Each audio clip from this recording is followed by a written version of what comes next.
क्या बात है, बहुत ही बढ़िया। आज तो लगता है सभी बच्चे क्लास में हैं, कोई आउट नहीं है, क्लास के बाद कोई खड़ा हुआ नहीं है।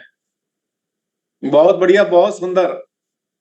सभी का आज और बहुत जबरदस्त। और शिवराम दास जी का प्रभुत्व, इनका प्रभाव और इनकी पर्सनालिटी इतने जबरदस्त। 60 70 लोग आ चुके हैं क्लास में। अभी ये मेरे ख्याल से 100 से ज्यादा क्रॉस कर जाएगा, मुझे ऐसा लगता है। और ये सब के सब जो है ज्ञान पिपासु हैं, सबके सब जानने के लिए बैठे हैं।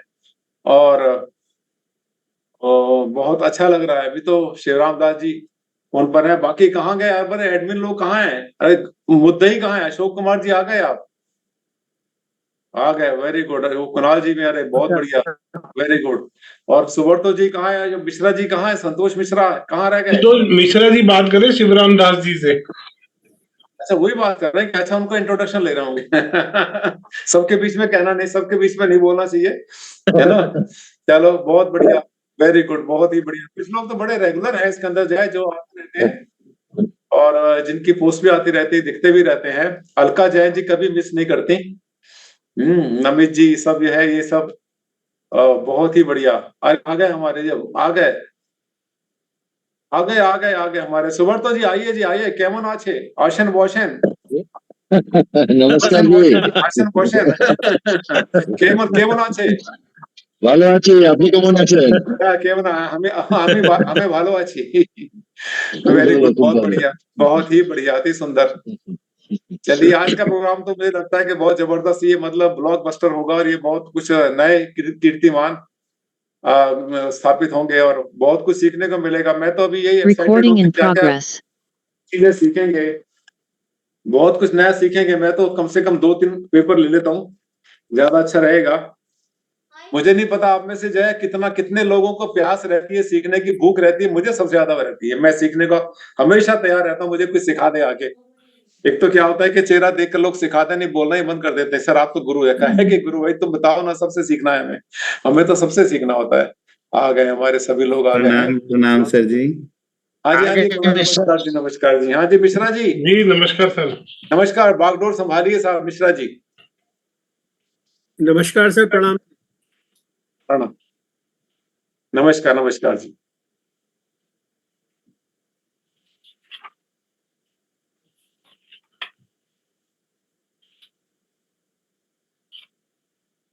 हाँ, सभी देखिए, स्टार्टिंग हो रही है। सभी लोग अगर अपने वीडियो को भी ऑन कर लें एक बार, सबके हम जाए फेस देख लेते हैं, ज्यादा अच्छा रहेगा। थोड़ा सा हौसला बढ़ता है, हौसला भी बढ़ता है, रेस्पेक्ट भी बढ़ती है स्पीकर की।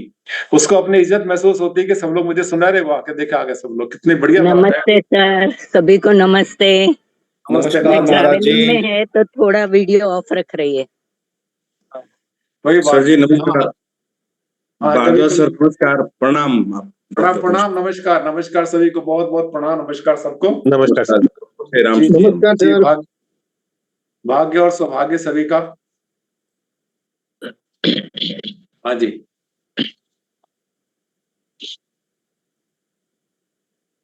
मिश्रा सर कमाल संभालिए। आवाज आ रही है सर मेरी? हाँ, आ रही है, बिल्कुल आ रही है, धमकदार है, बड़ी बढ़िया आवाज है, फर्स्ट क्लास है, बहुत बढ़िया। सभी को बहुत बहुत नमस्कार, सभी का स्वागत है। आज हमारे बीच में एक बहुत महत्वपूर्ण व्यक्ति और युवा व्यक्ति हमारे बीच में आए हैं और उनका मैं आपसे थोड़ा सा परिचय कराता हूं। बाद में हम चर्चा के बीच में उनका और भी परिचय लेते रहेंगे। एक शिवराम दास जी हैं, ये करनाला हरियाणा में रोहतक के पास में इनका आश्रम है, करनौल करके जगह है, वहाँ आश्रम। हाँ, क्या नाम है सर? कलनौर सर जी। कलनौर करके एक जगह है जहाँ पर ये अपनी सेवाएं देते हैं और ये बाल ब्रह्मचारी हैं और साधना में डूबे हुए हैं। साधना में रहते ही रहते इनको विभिन्न प्रकार के जो विषय थे उसमें इनकी रुचि जागृत हुई और पिछले 10 सालों से ये वास्तु के क्षेत्र में इनकी रुचि बनी और इन्होंने उसको अध्ययन किया और उसको प्रैक्टिस में लाया। इन्होंने दोनों तरीके से वास्तु को समझने का प्रयास किया है। वेस्टर्न पैरामीटर्स को भी ध्यान में रखा है, साथ में भारतीय वैदिक परंपरा का भी सम्मान पूरी तरह रखते हुए वेस्टर्न फिलॉसफी को भी कोशिश की है इम्प्लीमेंट करने की। इनका जियोपैथिक स्ट्रेस पे भी इन्होंने काम किया है, भारतीय वास्तु के विभिन्न धाराओं पे भी काम करते हुए इन्होंने उसको अपना एक सेवा का माध्यम बना रखा है। और आप जैसे देख रहे हैं ड्रेस में भी भगवाधारी हैं, बढ़िया इनका सौंदर्य जो एक जो साधु पुरुष का एक जो सौंदर्य होता है, आप उस जो गरिमा होती है वो चेहरे पे देख भी सकते हैं। और उनका मुस्कुराता हुआ शांत चेहरा हमको इस बात के लिए अब उत्साहित करता है कि आगे वो क्या बताने जा रहे हैं। तो शिवराम दास जी, आपका बहुत बहुत वास्तु संसार के इस प्लेटफॉर्म पे स्वागत है। हम आपसे प्रार्थना करते हैं अब आगे का कार्यक्रम आप संभालिए और हमको ज्ञान दीजिए, आपके जो क्या आपका अनुभव है उससे हम सबको ज्ञान लाभ। नहीं सर, जो सीखा है और जो आप जी मान दे रहे हैं, मतलब जो और सीखा है मैं बताने की कोशिश करूंगा ऐसा। मूलतः सहस्त्र बुद्धे सर से काफी प्रभावित रहे हैं, ऐसा इनके बातों से भी समझ में आता है और इनका अपना अध्ययन भी उसका इस तरीके का रहा है। तो स्वागत है आपका। पहले मैं सभी विद्वान जनों को प्रणाम करूंगा, डॉक्टर आनंद भारद्वाज जी का, कुणाल जी, डॉक्टर कुणाल जी का, मन संचालक संतोष जी का, अशोक जी का, सभी का, और जो सब टीम कर रही है सभी को मैं पहले प्रणाम करके फिर मैं शुरू करता हूँ। सभी को प्रणाम, जय श्री राम। और मेरी वास्तु की यात्रा 10 साल पहले शुरू हुई। मैं थोड़ा सा पहले अपना परिचय दे दूं, किन किन गुरुजनों से मैंने अध्ययन किया, और फिर मैं कहूँगा कि मुझे किताबों का, ग्रंथों का तो ज्ञान नहीं है, पर मेरे को जीवन में ऐसे गुरु मिले जिनको जैसे कहते हैं ना कि हाथ पकड़ के ले जाने वाले, ताकि मैं जीवन में कुछ आगे वास्तु के क्षेत्र में आगे बढ़ सकूं। और जैसे शुरू में सबसे पहले 10 साल पहले मैंने पूना में ही रहे सर डॉक्टर दिलीप नाहर जी, और उनका कोर्स किया पूना में। उन्होंने मुझे रत्नाध्याय और क्रिस्टल अध्याय, हेलिक्स, वोल्टेक्स, जिसको VV17 करके कहते हैं, वो शुरू किया। उसके बाद फिर मैंने सेकंड कोर्स मैंग बड़जात्या जी का किया, पूना में ही है, सभी परिचित भी होंगे सब गुरुजनों से ऐसा। फिर उसके बाद दिल्ली में अपने गुरुजी, मेरा दिल से उनको प्रणाम, डॉक्टर नरेंद्र शास्त्री बुद्धे सर जी, जिनसे मैंने बहुत ज्ञान लिया।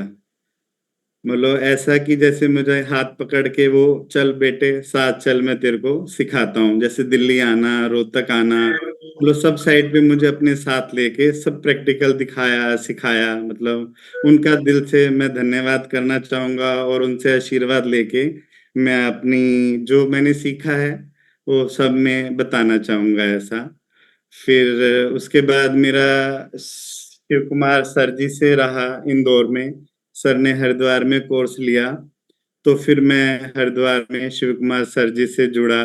उन्होंने भी बहुत ज्ञान, ऐसा ज्ञान जिसको मैं कहता हूँ कि मैंने वास्तु तो सीखा, पर जो आजकल एडवांस टेक्निक है उसके हिसाब से मुझे कैसे ग्रेडिंग देखनी है, कैसे जोन प्लान करना है।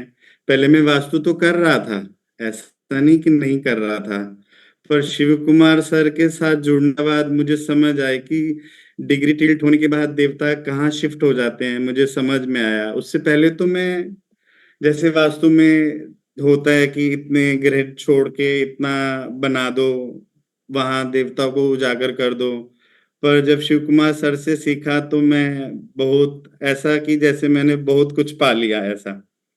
और साथ में शिव कुमार सर जी को मैं प्रणाम करूंगा, धन्यवाद करूंगा ऐसा।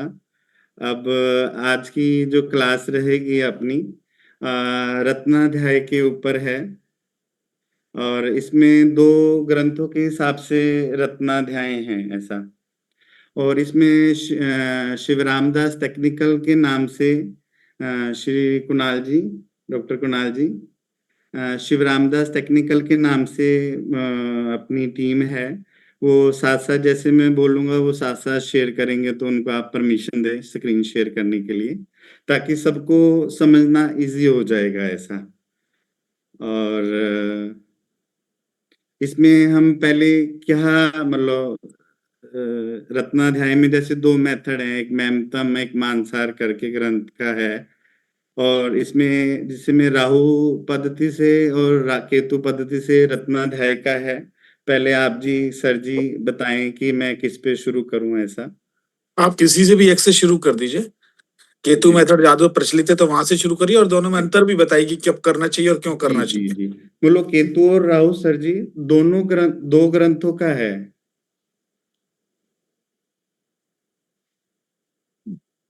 हेलो। हाँ जी, बोलिए बोलिए, आगे चलिए हाँ जी सर। सर जी। राहु और केतु दो ग्रंथों का है। पहले हम जैसे राहु मानसारम से है और केतु रत्नाध्याय अपना महमतम ग्रंथ से है। और मैं स्पष्ट में कहूंगा कि मैंने ग्रंथों का अध्ययन नहीं किया, और मुझे जो गुरु मिले ऐसे मिले कि जो मेरे को हाथ पकड़ के चल सिखाने के लिए, मेरे को सीधा सीधा कह सकते हैं कि मुझे पका पकाया मिल गया और मुझे सीखने को मिला ऐसा।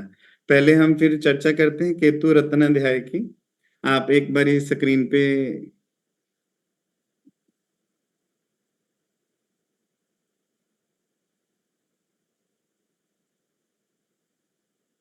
ये हम पहले ब्रह्म स्थान से शुरू करेंगे।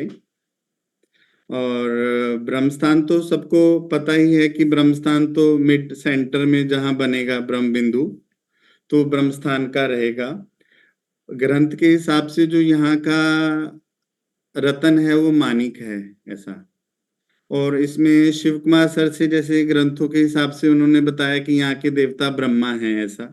जो उनका अस्त्र शस्त्र है वो उसके नीचे रखा है, उसके ऊपर मानिक भी रखा है ऐसा। और ये जब स्थापित करते हैं तो प्रॉपर विधि विधान से पूजा होती है, पूजा के हिसाब से सब चलता है ऐसा। आगे मैं करना शुरू करूँ, हम क्लॉकवाइज चलेंगे। जैसे हमने ब्रह्मस्थान किया, ब्रह्मस्थान के बाद हम ईस्ट की तरफ जाएंगे। ईस्ट में जो रत्ना है, ईस्ट में आर्यमा है। जो ब्रह्मस्थान जैसे हम 3 पार्ट करते हैं ब्रह्मस्थान अपना पूरे प्लॉट के या स्ट्रक्चर पार्ट के, तो जो मिड वाला सेंटर रहता है, इसके बाहर के जो देवता रहते हैं वो आर्यमा, जैसे ईस्ट में आर्यमा। और जैसे हम बाहर आउटर की बात करेंगे तो वहां आउटर में वो सूर्य के देवता रहते हैं ऐसा। अभी हम अंदर वाली जो विधि रहती है ब्रह्मस्थान के बाहर की विधि, हम उस विधि पे बात करेंगे। अभी ईस्ट में आर्यमा है देवता और यहाँ का रतन मूंगा है ऐसा। और इसके बाद हम साउथ ईस्ट में चलेंगे। साउथ ईस्ट में सवित्र सवित्री यंत्र है और रतन पुखराज है ऐसा। उसके नीचे जो नीचे यंत्र दिए हैं ये शिव कुमार सर से सीखने को मिला, और वो यंत्र भी साथ में हम स्थापित करते हैं ऐसा। और सबको क्लियर हो रहा है ना सर? ऐसा किसी को ऐसा दिक्कत तो नहीं आ रही? जी गुरु जी, स्लो करूं? क्लियर हो रहा है। ठीक है, हम साउथ ईस्ट से आगे साउथ में चलते हैं। साउथ में विस्मान यंत्र है, विस्मान देवता है, और रतन केतु का है, लसुनिया है ऐसा। साउथ के बाद साउथ वेस्ट में जो है देवता इंद्र इंद्रजय हैं, और रतन डायमंड है। इसमें जो रखे हैं वो जरकन है ऐसा, पर ओरिजिनल डायमंड जो ग्रंथों में दिया है ऐसा। और साउथ वेस्ट के बाद हम वेस्ट में जाएंगे। वेस्ट में जो है देवता मित्र हैं। मैं जो देवता की बात कर रहा हूँ ब्रह्मस्थान के जो बाहर के देवता है मैं उसकी बात कर रहा हूँ। जो इसमें कई बार कंफ्यूजन रहती है, वेस्ट में जो देवता है मित्र हैं और जो बाहर के देवता हैं वो वरुण हैं। कंफ्यूजन नहीं रहे, इसीलिए 2 ग्रंथों के हिसाब से है। अभी जो हम अध्याय की बात कर रहे हैं केतु रत्न अध्याय की बात कर रहे हैं ऐसा। और वेस्ट में मित्र और यंत्र क्या बोलते हैं नग है नीलम। और इसी तरह नॉर्थ वेस्ट और वेस्ट में सेम रतन रखता है। और यहाँ के जो रुद्र जय करके देवता हैं उनको यहाँ पे नीलम रतन डालते हैं ऐसा। उसके बाद हम नॉर्थ में आएंगे।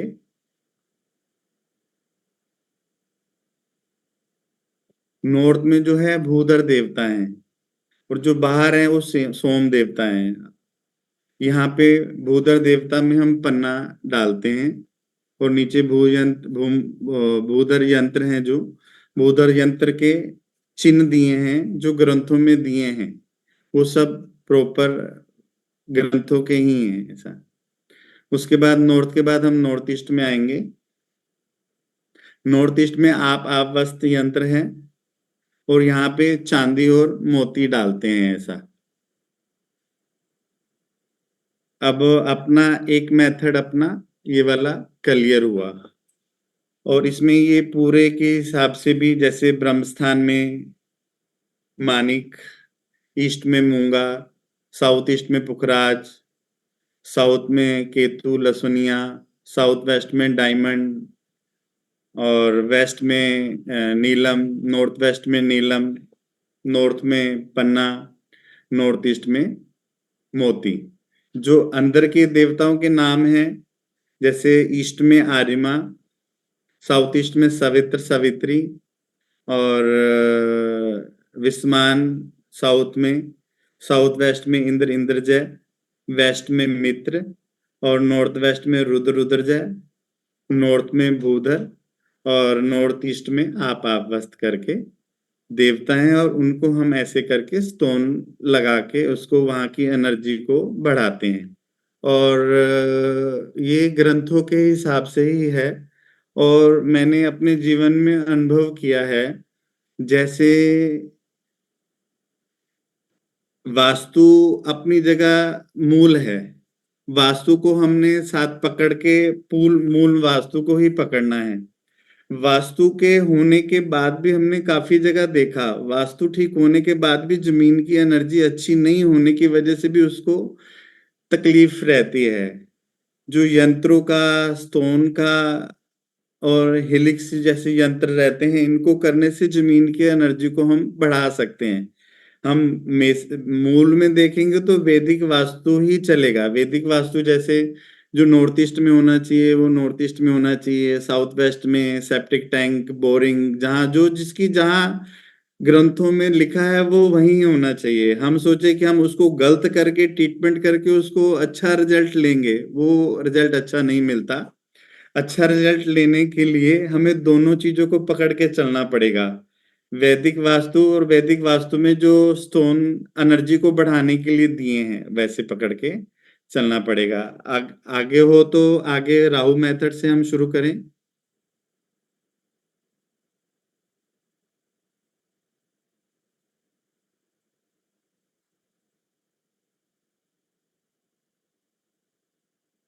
सर जी शुरू करें राहु से। हाँ शुरू करिए, आप बढ़ते चलिए, थोड़ा फास्ट भी कर लीजिए बहुत, तो इसमें ना फिर हमारे पास टाइम 8:30 चुकी हो रहा है, आगे की आपकी पद्धतियां भी देखनी, तो फास्ट कर दीजिए इसको। जी जी जी। और ये रत्न पद्धति हम लोग कई बार देखे भी हैं, जी आप चलते आगे चलने दीजिए। ठीक है ठीक। आप कई बार सर काफी लोग हैं ऐसे जो नहीं देख पाए होंगे ऐसा। बिल्कुल बिल्कुल चलने दीजिए। इसमें ब्रह्मस्थान में सेम मानिक आ गया राहु पद्धति में भी। और इसमें जैसे मैंने जैसे पहले जो गुरुजी से सीखा, डॉक्टर दिलीप नाहर जी से, इन्होंने जैसे ब्रह्मस्थान में मानिक लगाया है, और वो 9 के 9 स्टोन ब्रह्मस्थान में लगाते थे। मैं अभी भी मैं वही विधि यूज करता हूँ। सेंटर में 9 के 9 स्टोन डालते हैं, और मैं डालता हूँ, और काफी ग्रंथों में खाली मानिक का लिखा है, तो मैं दोनों तरह से करता हूँ ऐसा। अब जैसे ब्रह्मस्थान में वही मानिक रहेगा, नीचे स्वास्तिक है, वो अपनी इच्छा है उसको कैसे करके हम कर सकते हैं ऐसा। हम ईस्ट में चलेंगे। ईस्ट में यहाँ पे डायमंड आ गया, जो ईस्ट के देवता हैं यहाँ पे महेंद्र सूर्य जैसे रहेगा वैसे इसमें हम करेंगे। अब आगे साउथ ईस्ट आ गया, साउथ ईस्ट में मूंगा आ गया,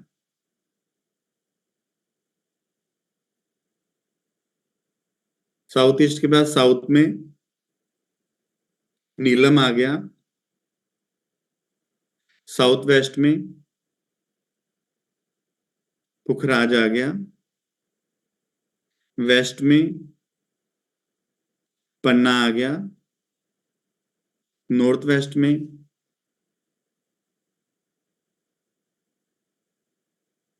ये गुमेद आ गया। सब साथ साथ लिखा भी हुआ है, किसी को कोई दिक्कत नहीं। नॉर्थ में वही चांदी और मोती रहता है, इसमें खाली अभी हमने मोती मोती का दिखाया है ऐसा। और फिर वापस से नॉर्थ ईस्ट में लसुनिया, और अब पूरे के हिसाब से ये हम ऐसे गोल्ड भी डालते हैं ब्रह्मस्थान में, मानिक में, और गोल्ड का स्वास्तिक बना हुआ है। और ऐसे करके ये ईस्ट में, ये साउथ ईस्ट में, ये साउथ में, ये साउथ वेस्ट में, ये वेस्ट में, ये नॉर्थ वेस्ट में, ये नॉर्थ में, ये नॉर्थ ईस्ट में। ऐसे करके ये राहु मेथड से रत्नाध्याय है, जिसको हम मान्यसारम ग्रंथ से लिया गया है ऐसा। अब हम इसके बाद हेलिक्स की बात करते हैं। धातु अध्याय और हेलिक्स, पहले ब्रह्मस्थान में गोल्ड और मानिक रहेगा। ईस्ट में दो तरह के डाल सकते हैं, जैसे स्टार है, स्टार भी डाल सकते हैं। ईस्ट में जो साउथ ईस्ट में जो डलता है त्रिकोना हेलिक्स, तो वो भी डाल सकते हैं। ईस्ट में और साउथ ईस्ट में अपने अपनी सबका रहता है। कोई ईस्ट में स्टार डालते हैं, कोई ईस्ट में हेलिक्स त्रिकोना डालते हैं, और साउथ ईस्ट में वापस से त्रिकोना हेलिक्स रहेगा। फिर आगे साउथ में ये मैं एक बारी वापस करेंगे। ईस्ट में तो मैं धातु भी साथ साथ बोल देता हूँ कौन सी धातु में बना है ऐसा। वैसे लिखा है साथ में, ईस्ट में स्टार है, कॉपर से है, कॉपर धातु में। साउथ ईस्ट में त्रिकोना हेलिक्स है, ये कॉपर धातु में है। साउथ में गम बीज मंत्र हेलिक्स है, ये बिना गम बीज मंत्र के भी यंत्र होते हैं। काफी लोगों को रहता है कि बीज मंत्र लिखा हो ना लिखा हो तो कैसे कंफ्यूजन, क्योंकि मेन ज्योमेट्री अपने आप में बहुत पावरफुल रहती है। जो अपनी ज्योमेट्री के ऊपर काम करते हैं उनको पता है कि हम, किसी को रहता है कि बीज मंत्र लिखा है तो मुझे नहीं डालना, तो बिना बीज मंत्र का भी ये होता है हेलिक्स। मैं एक मिनट रोक रहा हूँ साउथ में शिवराम जी, अब ये जैसे अभी पूछ लेता हूँ, इसमें जो एंगल क्लॉकवाइज एंटी क्लॉकवाइज, तो जो गम में जो दिख रहा है इसमें एंटी क्लॉकवाइज दिख रहा है इसमें। एंटी क्लॉकवाइज हम एक्चुअल क्या है सर, अंदर से शुरू करेंगे तो एंटी क्लॉकवाइज शुरू करेंगे, हम बाहर से कोना पकड़ के चलेंगे तो वो क्लॉकवाइज हो जाएगा सर। कैसे, जरा थोड़ा आप बाहर से देखो ना, जहाँ पे कोन शुरू हो रहा है, जहां से चोंच बाहर निकल रही है, आप उसको घुमाना शुरू करेंगे तो वो क्लॉकवाइज हो जाएगा। हाँ इधर से, यस सर, ये क्लॉकवाइज घूमता हुआ अंदर जाएगा ऐसा। कहाँ जा रहा है सर? नहीं जा रहा है वो, जाएगा सर। आप अंदर वाले गम से करना नहीं है, जहां बाहर निकल रहे हैं वहां से करना शुरू करेंगे ऐसा। तो उस हिसाब से जो आपने ट्रायंगल लिया था उसका तो बाहर जा रहा है फिर। हाँ, इसमें ऐसा नहीं है, अलग अलग जैसे जैसे सीखा है। ये जिनका भी प्लीज जिनका भी मोबाइल ऑन है म्यूट करिए जी जी, इसमें थोड़ा क्लियर करिए वो ट्रायंगल जो लिया था उसमें। एक बार ट्रायंगल पे एक बार वापस दिखाएंगे।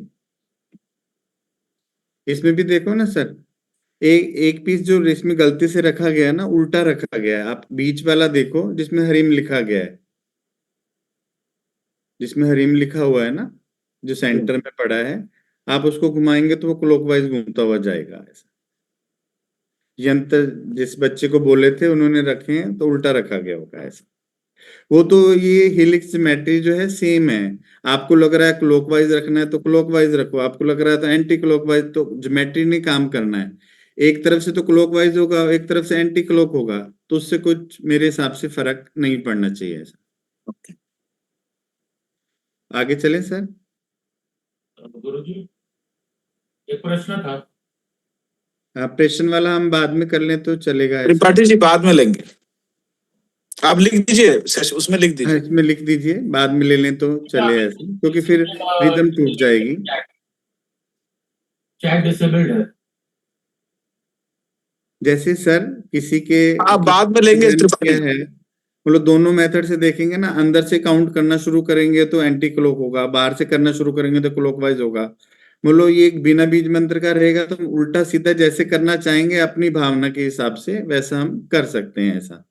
मतलब मेन ज्योमेट्री ने काम करना है, क्लॉक एंटी क्लॉक वो अपने आप ही वो पकड़ेगी ऐसा। उसके बाद हम साउथ के बाद साउथ वेस्ट में आ गए। ये साउथ वेस्ट में जो हिलिक्स हैं ये लेड के हैं। इसका 3.5 राउंड में होना चाहिए, ये 2.5 राउंड में है ऐसा। फिर क्वेश्चन फिर आएगा ऐसा। मेन हिलिक्स की ज्योमेट्री ऐसा है। उसके बाद हम बात करेंगे वेस्ट में। वेस्ट में श्रीम बीज मंत्र है और ब्लू कलर का है और लोहे का है ये। और इसमें ऐसा नहीं है कि 9 लगाने हैं, आपको लगता है कि एक भी लगा सकते हैं, पर रिजल्ट अच्छे हैं, उसको लगाना चाहिए जो लगाते हैं। और इसके बाद हम नॉर्थ वेस्ट में आ गए। जैसे ये ब्रास का है और श्रीम यंत्र है, और इसको लोहे वाला और वेस्ट नॉर्थ वेस्ट वाला हम मिक्स करके भी लगाते हैं। जैसे नॉर्थ वेस्ट में और वेस्ट में ब्रास का चलता है, दोनों जगह हम ब्रास का भी लगा सकते हैं। और वेस्ट में हम लोहे का डालते हैं, दोनों भी हम वेस्ट में डाल सकते हैं, ब्रास का भी और लोहे का भी। जो नॉर्थ वेस्ट में उसमें खाली ब्रास का चलेगा ऐसा। और उसके बाद हम चलेंगे नॉर्थ में। नॉर्थ में ये जिंक धातु का है और चांद की शेप का है, और नॉर्थ में ये हेलिक्स लगाते हैं। उसके बाद हम चलेंगे नॉर्थ ईस्ट में। नॉर्थ ईस्ट में और नॉर्थ में दोनों जगह सेम रहता है ऐसा। एक बार सारा इकट्ठा दिखा दो, ये हेलिक्स हैं सारे, और इसमें दिशा वाइज भी लिखा है, ऊपर ईस्ट है, फिर साउथ ईस्ट, फिर साउथ, फिर south west, west, north west, north, north east ऐसे करके। और ब्रह्मस्थान का इसमें रखा नहीं है, इसमें हम गोल्ड का ब्रह्म कमल बना हुआ डालते हैं ऐसा, और डालना चाहिए गोल्ड अपने आप में। अब जैसे ये ग्रंथ का है, आगे दिखा दो। जैसे ये ग्रंथ के हिसाब से मैं डॉक्टर शस्त्र बुद्ध सर का श्री श्री रविशंकर जी के यहाँ पे, गुरु जी के यहाँ पे कोर्स लगा था। सर ने तब लेक्चर देना था, तो मैं अखिलेश छाबड़ा सर जी हैं इस ग्रुप में, तो उन्होंने उनके साथ में वहां पे गया था। तो वहां पे मांगेवर सर की उनकी बुक थी, उस बुक में ये था, तो मैं ये बुक वहां से लाया, तो ये उसकी फोटो खींची हुई है, ग्रंथ का नाम भी दिया है, और कौन कौन सी जगह पे कौन सा रतन आएगा वो भी दिया है। और अगला वाला एक बारी और दिखाओ। और ये दूसरे ग्रंथ के हिसाब से जैसे मैं बात कर रहा था ना, ये ब्रह्मस्थान जो बीच वाला है ये ब्रह्मस्थान है, और बाहर है ब्रह्मस्थान के बाहर की जो विति बोलते हैं ये वो वाली विति है। और ये विति जैसे ईस्ट में आरिमा ऐसे करके, और पीछे वाला एक बार ही दिखाना बेटे, ये वाला ब्रह्मस्थान, ब्रह्मस्थान के बाहर की जो विति है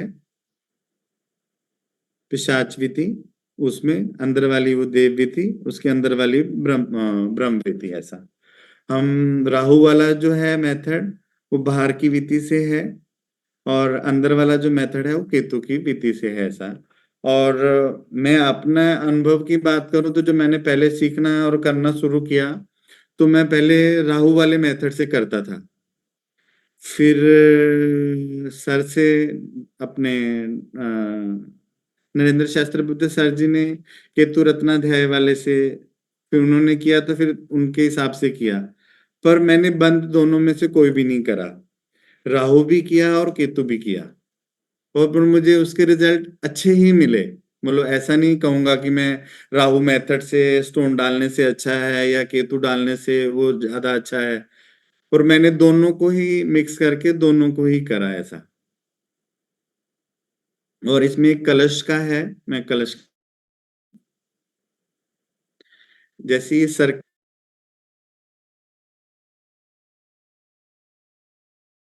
कलश आम मिल जाता है सबको।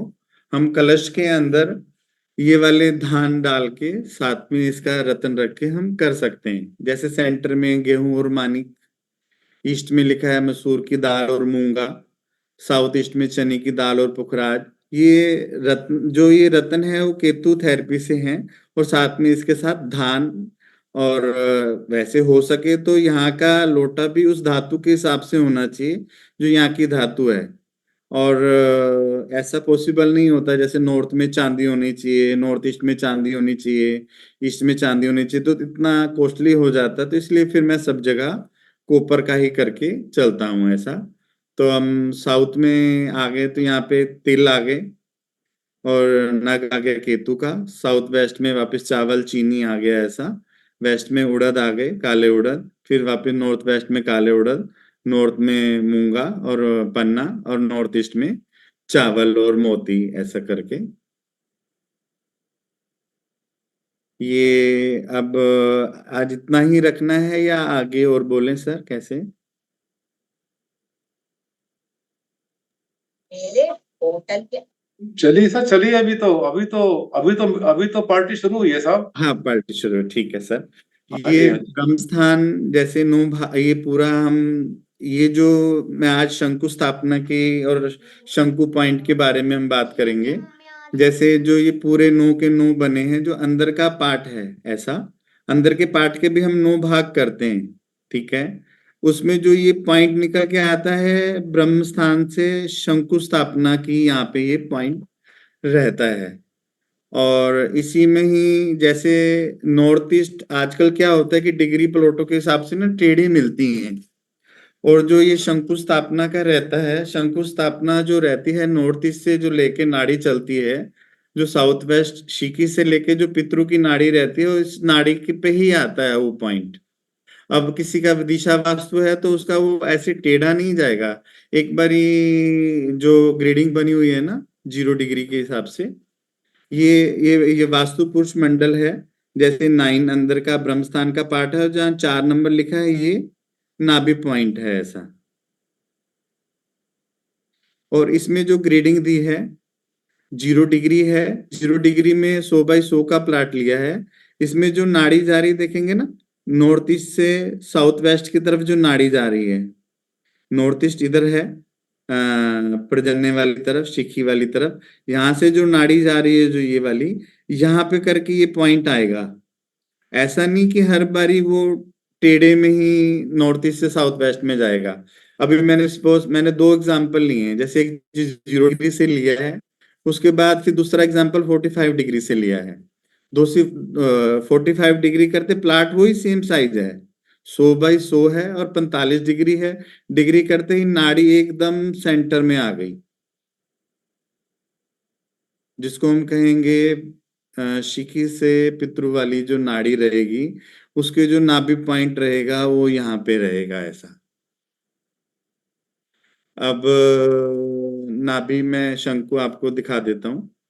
एक बार जो वीडियो बनाई थी ना शंकु स्थापना करते हुए, एक बारी वो शेयर करना।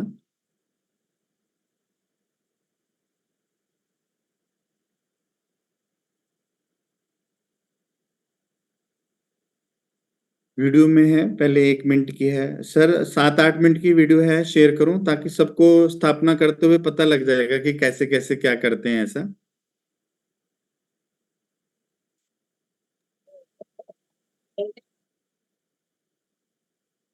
वीडियो है ना इसमें?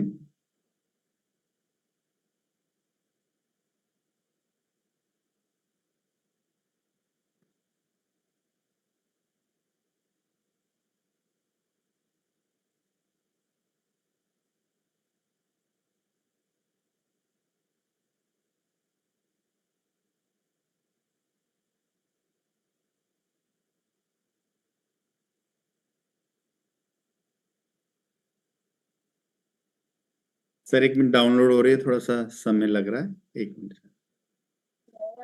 सर वीडियो तो ग्रुप में डाउनलोड भेज दो आप, 7-8 मिनट बचेंगे। वो साथ साथ भेज देते, समझने के लिए एक बार यहाँ देख लेते हैं, फिर मैं ग्रुप में जो सारी ये वाली फोटो में सब शेयर कर दूंगा ग्रुप में, किसी को दिक्कत नहीं रहेगी, इजी हो जाएगा ऐसा।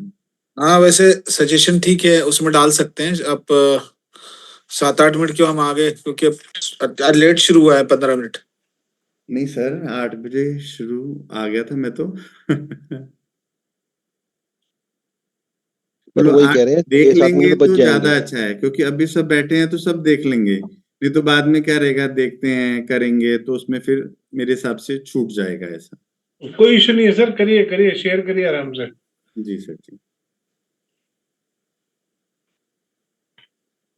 पहले छोटे वाली दिखाओ, 1 मिनट वाली।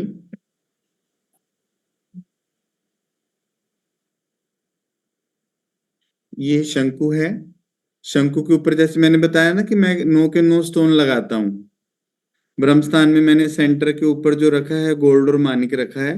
बोलो मैं 2 जगह यूज करता हूँ, नाभि में भी रतन यूज करता हूँ, और ब्रह्मस्थान जो बिंदु पॉइंट रहता है, जो एकदम पूरे घर का रहता है, उसके हिसाब से ऐसा ये वीडियो है। इसमें ये सब स्टोन चिपका दिए हैं। ये यंत्र 18x18 का है, मतलब 18 इंची है। और सबके जो इसमें पार्ट बने हैं 6-6 इंची बने हैं ऐसा। ये सब 9 के 9 स्टोन इसमें है। आगे वाली दिखा दो वीडियो।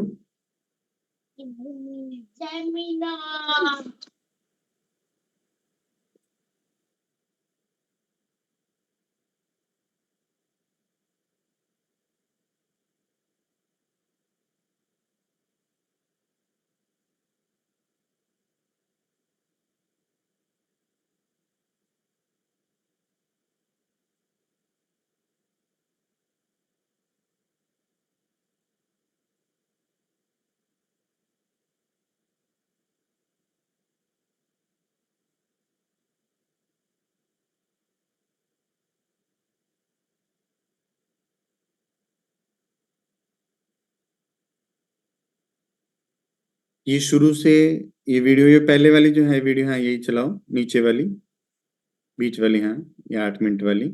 इसको थोड़ा सा बड़ा हो सकता है कि स्क्रीन को।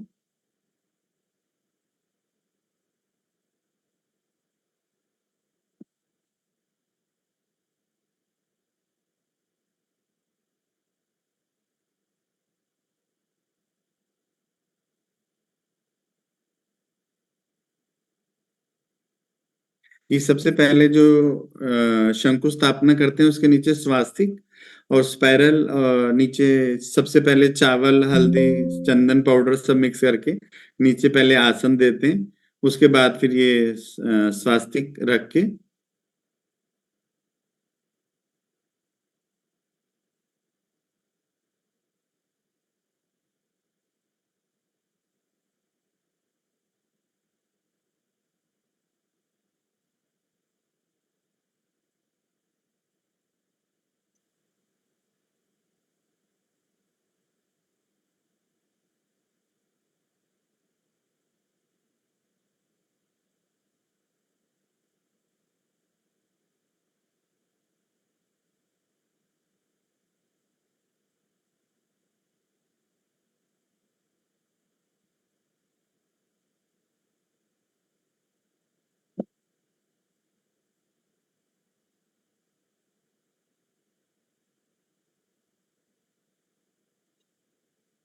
शंकु स्थापना की जो ब्रह्म स्थान पे जो पॉइंट रहता है उसी को निकाल के प्रॉपर उसी पे करते हैं ताकि उसका और अच्छा रिजल्ट मिले। और मैं इसके साथ क्रिस्टल्स भी यूज करता हूँ, और ब्रह्म स्थान में जैसे पिंक और वाइट कलर के क्रिस्टल भी इसमें डालेंगे।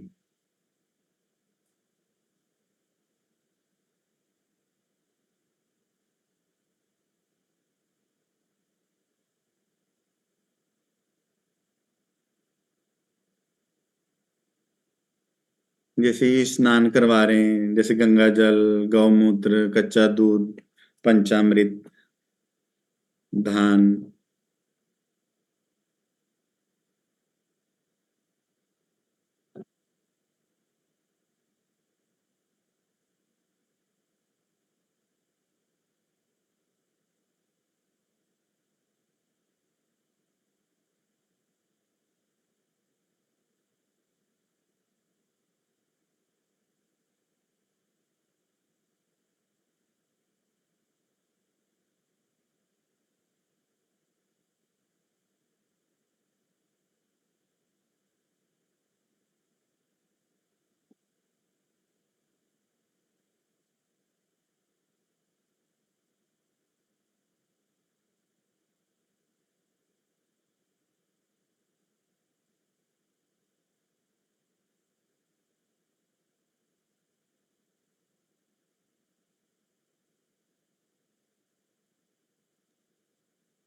सर आप बताते रहो क्या क्या डालना है इसके ऊपर। ये सरसों का तेल है, क्या है ये?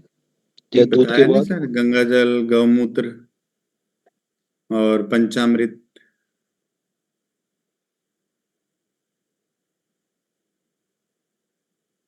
शंकु वाली लकड़ी तो अंदर सड़ जाती होगी बाद में। हाँ, मतलब जो सर बोलते हैं सड़ जाती है, तो जो अंदर शेप बनती है ना, वो काम करती है ऐसा, जो सर का कहना है ऐसा। जो इसके अंदर जैसे भरने के बाद, रेत डालने के बाद, पत्थर डालने के बाद जो बीच का स्पेस बनता है शंकु स्थापना का, वो उसका स्पेस काम करता है। सड़ जाती है तो उसको निकालते हैं क्या 10 साल या 12 ना साल में ना, ऐसा? निकालते नहीं है सर। सर ये जो तो लकड़ी है ये पर्टिकुलर कोई अरे सोने का डलवा दो। अलग अलग लकड़ी से बनता है। ये जो ये वाली लकड़ी है ये सागवान की है।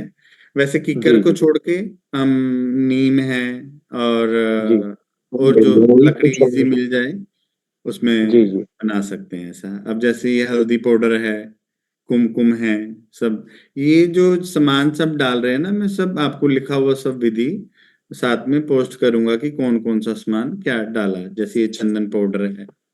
हाँ, साथ साथ आप ना इसकी कमेंट्री भी करते रहेंगे, एक तो थोड़ा सा वो जी समझ में आता रहेगा अब क्या कर रहा है, अब जी क्या कर रहा है। हाँ जी जी। जी जी सर जी।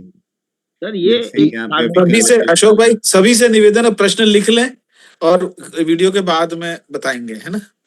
ये फॉर्मेलिटी बस ऐसा किया जा रहा है या कुछ मंत्रोच्चारण भी होता है इसके साथ में? अशोक जी है, इसमें म्यूट किया हुआ है क्या मंत्र को? मुस्कान? मंत्रोच्चारण नहीं हो रहा है, फॉर्मेलिटी दिख रही है। नहीं हो रहा है, इसमें म्यूट किया होगा। आवाज नहीं आ रही मंत्र की। अब आई आवाज, पहले बंद थी। जी आ गई आ गई। ये सब मंत्र उच्चारण होके प्रॉपर विधि से होता है। जैसे जो सतनाज तरह 7 तरह के अनाज बता रहे थे ना, जो डालते हैं 7 के 7 तरह के अनाज भी इसमें डाले हैं। ओम ऊत्री हयस्समे जवाचमे माखाचमे तिलाचमे मुद्गाचमे ये कल्वाचमे रुद्राक्ष है, लवस्समे श्यामाखाचमे वो भी है। ये काले तिल हैं। ओम त्र्यंबकं यजामहे पुष्टिवर्धनम् मृत्युर्मुच्यमामृताः। ये सुपारी है। ओम जाओ खदेहि पूर्वा जाता देवी व्यक्ति पुरावने ये सफेद तिल हैं। धामानि शपथा जहाँ फले जा अफला अपुष्पा जात पुष्पणे ही ये काले उड़द हैं। कमल पुष्पाणि कमल फलानि समर्पयामि।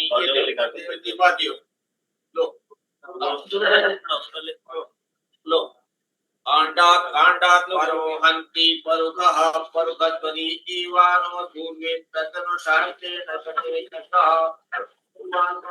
ये साबुत हल्दी की गांठ है।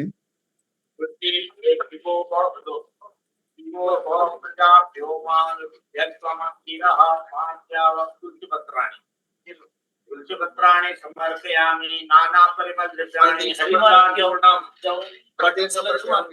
ये हल्दी पाउडर है।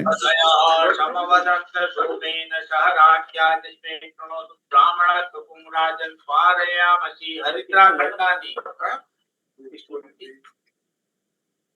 रत्नाम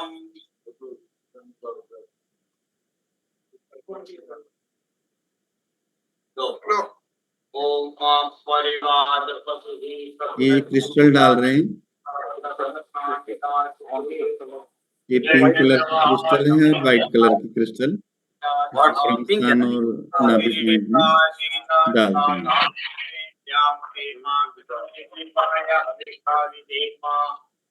हिरण्यगर्भ गर्भस्त्रं हे जिह्वावटौ अनंत पुण्य फलदा पद शांतिं च मे विविध रत्नानि समर्पयामि।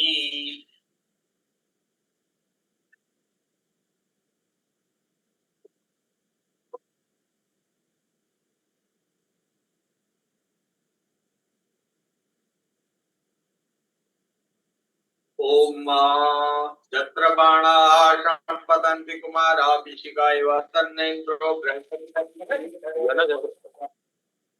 पहले वाले जो क्रिस्टल डाले थे पिंक कलर के थे, अब जो क्रिस्टल डाल रहे हैं वो व्हाइट कलर के हैं। और इसके बाद जो दूसरे वाली वीडियो है ना, नदी के पत्थर लगाते हुए, वो लगा दो।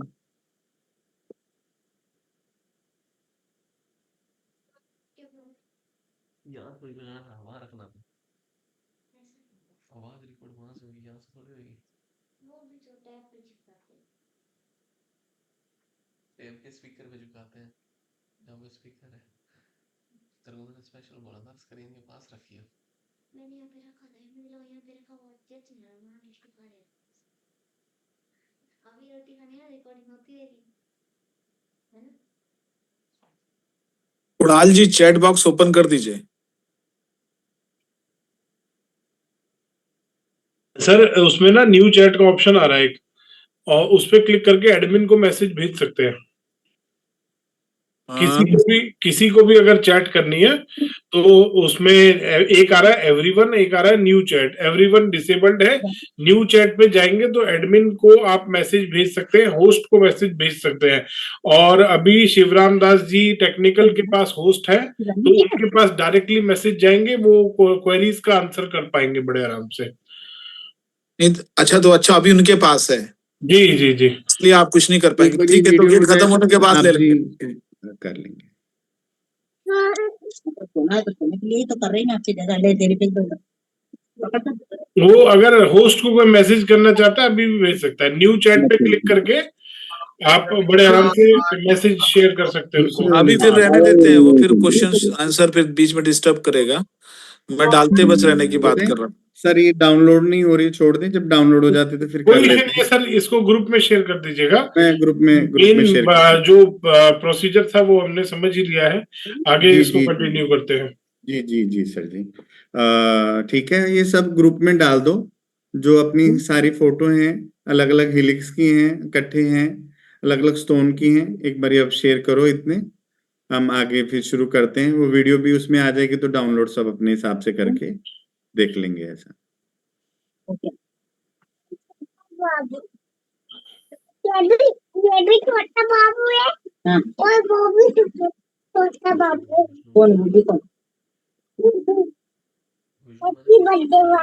चावला जी म्यूट करिए अपने आप को। बाल मुकुंद चावला जी आपका ये म्यूट करिए इसको, बच्चों की आवाज आ रही है।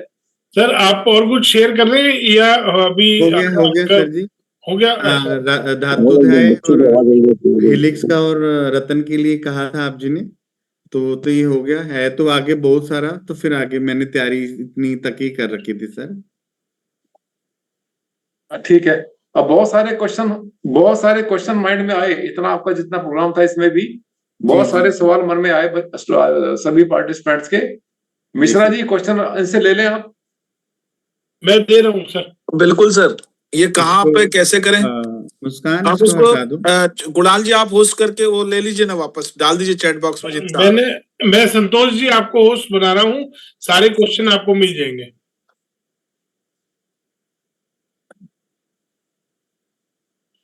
अब संतोष जी को भेज सकते हैं सारी क्वेश्चंस। संतोष आईफोन जो आ रहा है उनके पास सारे क्वेश्चंस जाएंगे। न्यू चैट पे क्लिक करके आप उनको क्वेश्चन शेयर कर सकते हैं। यहाँ मुझे दिखेगा चैट पे वो? हाँ जी हाँ जी। अभी तक तो कोई क्वेश्चन नहीं आया सर। सर इसमें न्यू चैट कहाँ पर आएगी? जो एवरीवन आ रहा है उसके साइड में आ रही है सर। डायरेक्ट क्वेश्चन डायरेक्ट प्रश्न पूछा जाए, क्योंकि समय, अगर किसी को कुछ पूछना है तो डायरेक्ट भी पूछ सकते हैं आप। डायरेक्ट प्रश्न पूछें क्योंकि लिखने में समय लगेगा। हाँ तो डायरेक्ट वो तो अनम्यूट करिए और पूछिए। सर इनको दीवार पे लगा सकते हैं क्या, जमीन में इंसर्ट करने की जगह? लगाने वाले मैम लगाते हैं, पर मैं नहीं लगाता। मैं जमीन के नीचे ही स्थापित करता हूँ, और जिन गुरुजी से सीखा है वो जमीन में ही करते हैं ऐसा।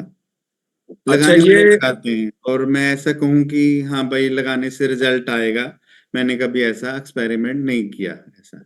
और मैं जमीन में ही, जमीन के नीचे इकट्ठा करके लगाता हूँ ऐसा। आचार्य लक्की और मल्होत्रा जी सबसे ने बीच में ये बात चल रही थी कि ब्रह्म स्थान को खोदना नहीं चाहिए, पर मेरा अपना पर्सनल मैं अनुभव कहूंगा कि मैं जो भी मेरा ट्रीटमेंट रहता है वो ब्रह्म स्थान से ही शुरू होता है, फिर क्लॉकवाइज ईस्ट वाइज करते हुए हम ऐसा करते हैं ऐसा। और मुझे आज तक कभी कुछ ऐसा ना सामने वाले क्लाइंट को कभी तकलीफ हुई है ना मुझे तकलीफ हुई है ऐसा, और अच्छा रहता है। पर ये कि जो शस्त्रबुद्धे सर की विधि है मैजिक मिक्सचर के नाम से, वो मैं साउथ ईस्ट में पहले मैजिक मिक्सचर चलाता हूँ और उसके बाद मैं विधि शुरू करता हूँ, ताकि देखो हम एनर्जी से खेल रहे हैं, एनर्जी को छेड़ रहे हैं, तो कहीं ना कहीं तकलीफ का तो विषय बनता है ऐसा। तो अपनी सेफ्टी के लिए साउथ ईस्ट में मैजिक मिक्सचर चला के चलो, ताकि किसी को तकलीफ ना हो। जो लेबर काम कर रही है उसको हम कर रहे हैं, हमें या साथ में जो भी A to Z रहे हैं उनको तक, इसलिए मैजिक मिक्सचर का मैंने बहुत अच्छा अनुभव लिया है। और आप लोग भी मैजिक मिक्सर में, वो भी इसमें आपको ग्रुप में शेयर कर देते हैं, शस्त्रबुद्धे सर क्लास में सिखाते हैं कि ये सामान रहता है ऐसा, और उसको साउथ ईस्ट में गोले के अंदर डाल के जलाने से मतलब कई बार क्या होता है कि सामने वाले क्लाइंट के यहाँ इतनी तकलीफ है वो कुछ भी ट्रीटमेंट नहीं कराता या कुछ भी वास्तु के हिसाब से ठीक नहीं करता। मैजिक मिक्सर आप 21 दिन सामने वाले को जलाओगे तो उसको धीरे धीरे धीरे धीरे समझ आ जाएगी। क्योंकि क्या रहता है कई बार इतने सामने वाले के स्टार कमजोर रहते हैं, उसको पता है कि मेरे यहाँ पे तकलीफ है, तो उसके बाद भी वो कर नहीं पाता। तो इसीलिए कभी किसी भी साइड पे जाते हैं हम, तो हमें कोशिश करनी चाहिए कि साउथ ईस्ट में मैजिक मिक्सर जलाएं।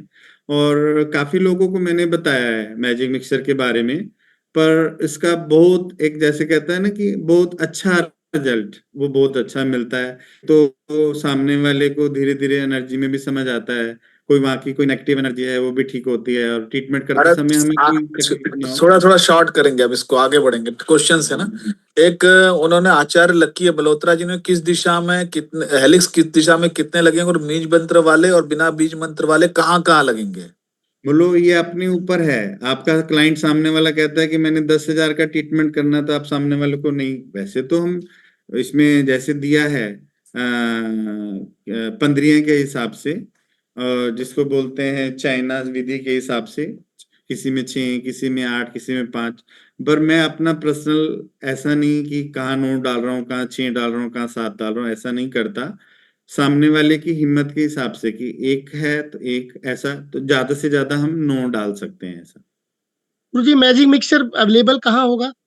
वो तो आम नॉर्मल सामान है, जैसे काले तिल, सफेद तिल। अभी ग्रुप में डाल दीजिए, ग्रुप में डाल दीजिए, इसको अब डिटेल मत करिए, शेयर करेंगे ग्रुप में। हाँ चलिए अभी इसमें सर इसमें आइए, आनंद भारद्वाज जी ने क्वेश्चन पूछा है कि आनंद भारद्वाज, रत्न धातु एटसेट्रा की रेमेडी एंड डायरेक्शन डिफरेंट ग्रंथों में वेरी करते हैं, ऐसे में क्या करें? नहीं, एक बार दोबारा से बताएं, समझाने। रत्न और धातु है वो इसकी रेमेडीज हैं जो, और डायरेक्शंस हैं जो डिफरेंट ग्रंथों में अलग अलग है, उसको वो ऐसे में क्या करें? एक्चुअली क्या रहता है सर, हर आप जैसे आप भी रामायण पे शौक रखते होंगे तो आपको रामायण अच्छा लगता है, मुझे भागवत अच्छी लगती है तो मुझे भागवत अच्छा लगता है। मतलब है सभी ग्रंथों का, आपको कोई भी एक मेथड पकड़ के चलना है, उसके हिसाब से चलना पड़ेगा ऐसा। और मैं कहूँ कि सामने वाला राहु कर रहा है तो मैं भी राहु करूं, मेथड से करूं, एक ग्रंथ कोई भी पकड़ के चलो। मैंने बोला कि मैं दोनों ग्रंथ ही यूज करता हूँ, मुझे दोनों का रिजल्ट है। ऐसा नहीं कि जो राहु कर रहे हैं उनको राहु से रिजल्ट नहीं मिल रहा, उनको भी मिल रहा है। जो केतु रत्न अध्याय से कर रहे हैं उनको भी मिल रहा है ऐसा। आपके गुरुजी इसको थोड़ा सा इसमें जतिंदर सिंह, 1 मिनट आप लिख दीजिए, क्वेश्चन लिख दीजिए, मैं उसको ले लूंगा। ये इसमें थोड़ा सा रत्नाध्याय के बारे में थोड़ा बताना चाहूंगा। मैं काफी सालों से इसको प्रैक्टिस कर रहा हूँ, 20 साल हो गए। इसमें 2 मेथड हैं सर, राहु मेथड और केतु मेथड।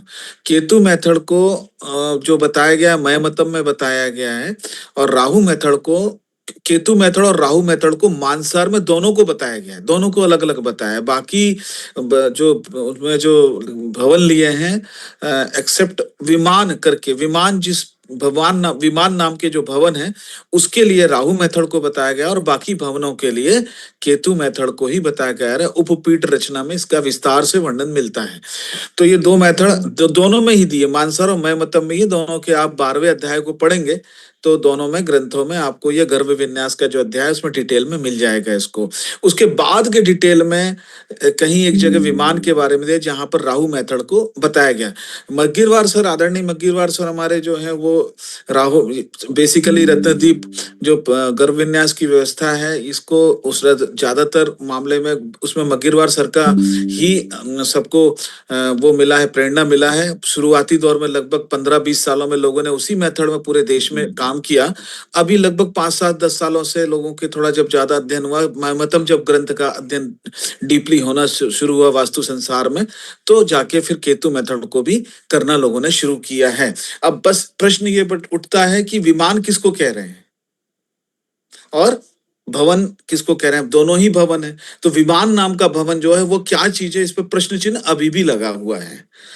तो एक बार बीच में ये बात आई तो कुछ लोगों ने सजेशन दिया, सहस्त्रबुद्धे सर भी कई बार बोलते हैं कि इसको छत पे करना चाहिए। तो छत पे मैं थोड़ा उसमें शंका रखता हूं कि छत पे करने की विधि नहीं हो सकती, क्योंकि फिर वहां पे आप यंत्र कैसे लगाएंगे? छत पे मतलब यहाँ से अंदर से घर के अंदर में छत पे लगाया जाए, रूप में लगाया जाए इसको। तो ये शिखर रत्नाध्याय बोलते हैं उसको जी, शिखर रत्नाध्याय बोलते हैं। पीओपी के अंदर करते हैं सहस्त्रबुद्धे सर। करते हैं, लेकिन वो उनका अपना अपना परसेप्शन भी हो सकता है। बाकी ऐसा आवश्यक हो ऐसा जरूरी नहीं है। मतलब मेरी समझ से थोड़ा टेक्निकली वो ठीक समझ में नहीं आता है। अभी आगे बढ़ते हैं इसमें जो वंश करता हूँ मैं जमीन में ही करता हूँ। जी जी जी ठीक है। अच्छे रिजल्ट। गर्भ जी, जब गर्भ की बात आ रही तो गर्भ तो जमीन में होगा कि ऊपर होगा? ये प्रश्न है ना।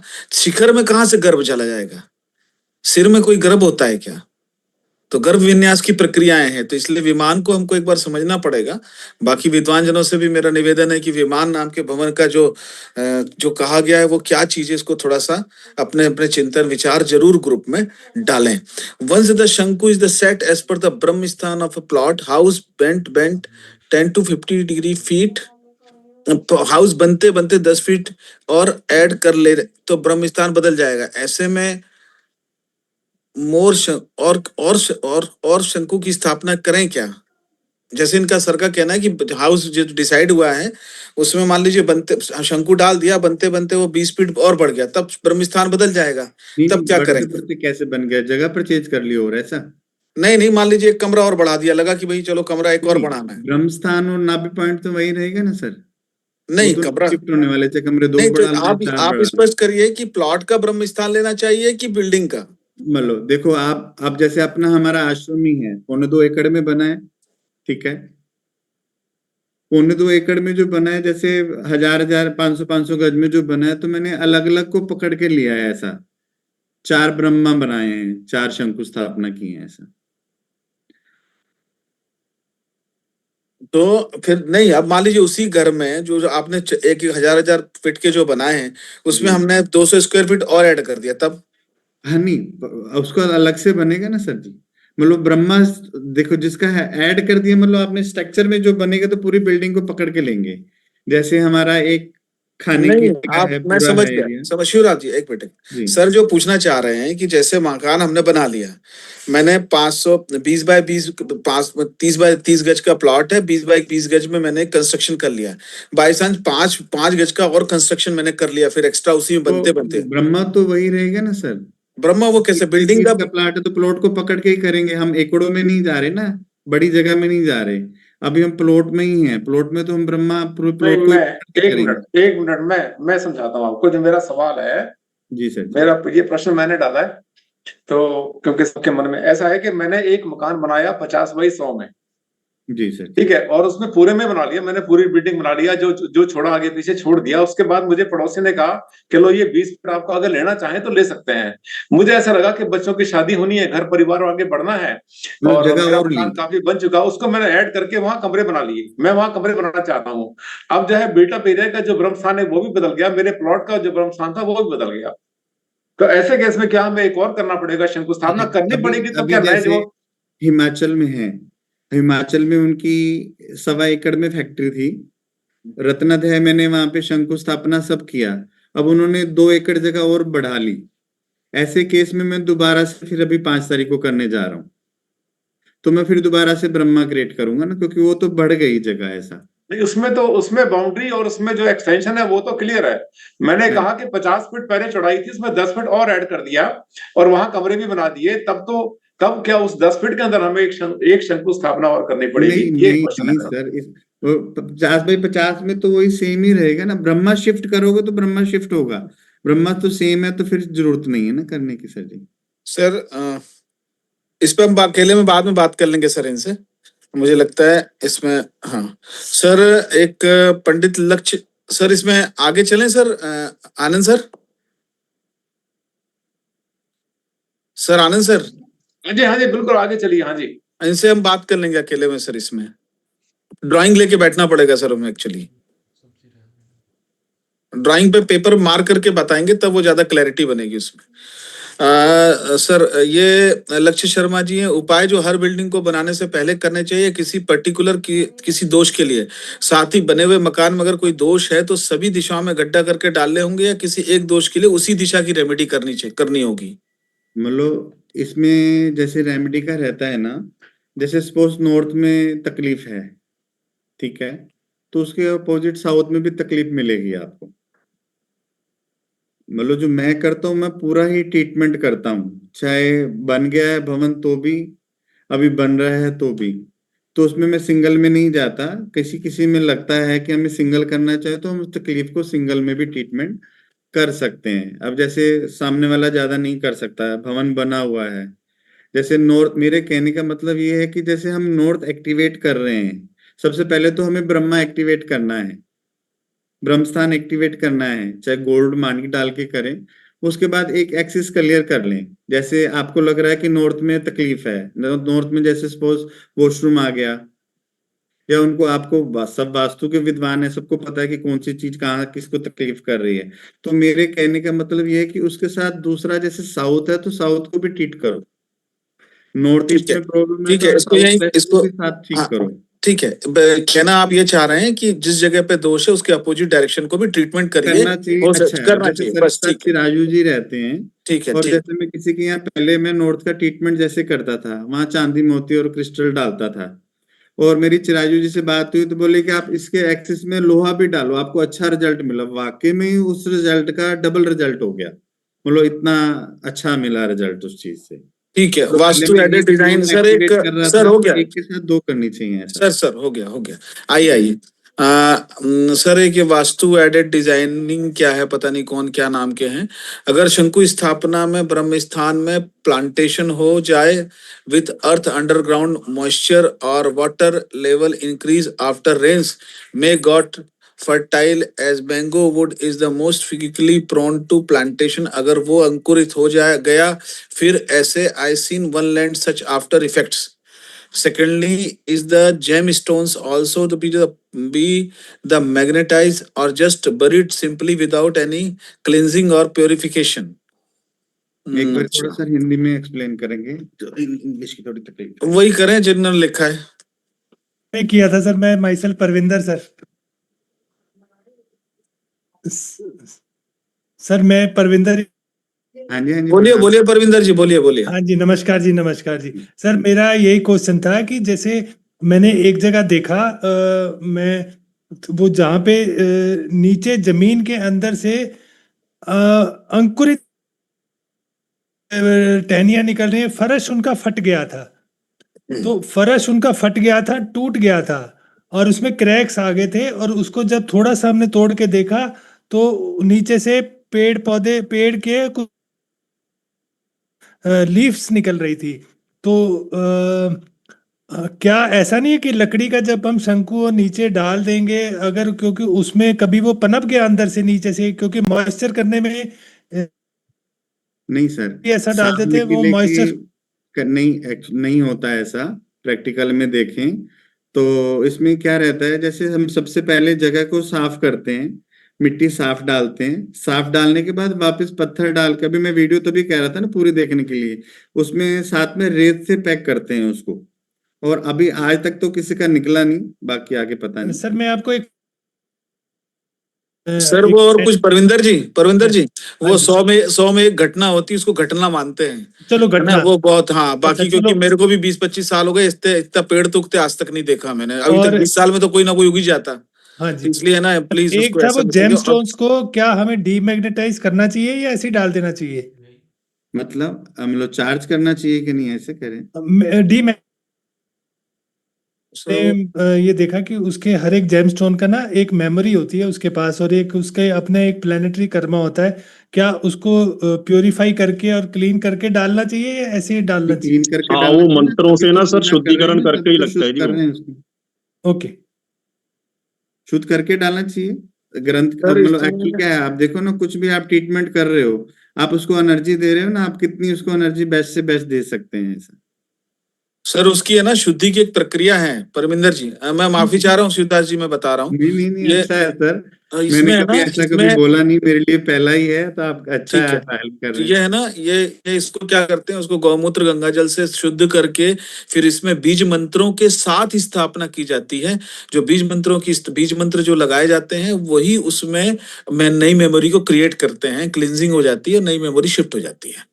चलिए आगे चलें, हो गया सर का, हो गया है। अब हम आगे किसका लेना है? शिवराम जी के गुरु कौन है? आपके गुरु का नाम बताएं सर उनको, ये जतिंदर जी पूछ रहे हैं। गुरु कौन है? पहले हाँ। मैंने बताया ना, सबसे पहले मैंने 10 साल पहले कोर्स किया अपना, डॉक्टर दिलीप नाहर जी पूना में है। उसके बाद फिर मैंने मयंक बड़जात्या जी से किया, वो भी पूना में ही है। उसके बाद मैंने डॉक्टर दिलीप नाहर जी से नरेंद्र शास्त्री बुद्धे सर जी से किया, वो भी पूना में है। उसके बाद मैंने कोर्स किया शिव कुमार वर्मा जी का, वो इंदौर से हैं। मेरे जीवन में ऐसे गुरु मिले जो मुझे हाथ पकड़ के लेके गए कि आगे चलो ऐसा। और मैं कहूँ कि मुझे ग्रंथों का मैंने अध्ययन किया है या ग्रंथों से मैंने पढ़ा है, और मैंने कुछ नहीं पढ़ा और मुझे पका पकाया मिला है, मैं साफ में ये कहूँगा ऐसा। इसमें नाभि के बारे में कुछ कहना चाहूँ, मैं आनंद सर परमिशन है, कह दूं कुछ? हाँ बिल्कुल बिल्कुल। सर नाभि का मूल जो उद्देश्य है सर, वो नाभि का शेप जितना महत्वपूर्ण है उससे ज्यादा जो उसमें पत्थर भरे जाते हैं उसका महत्व है। इसका एक साइंटिफिक बैकग्राउंड है, साइंटिफिक चीजें हैं।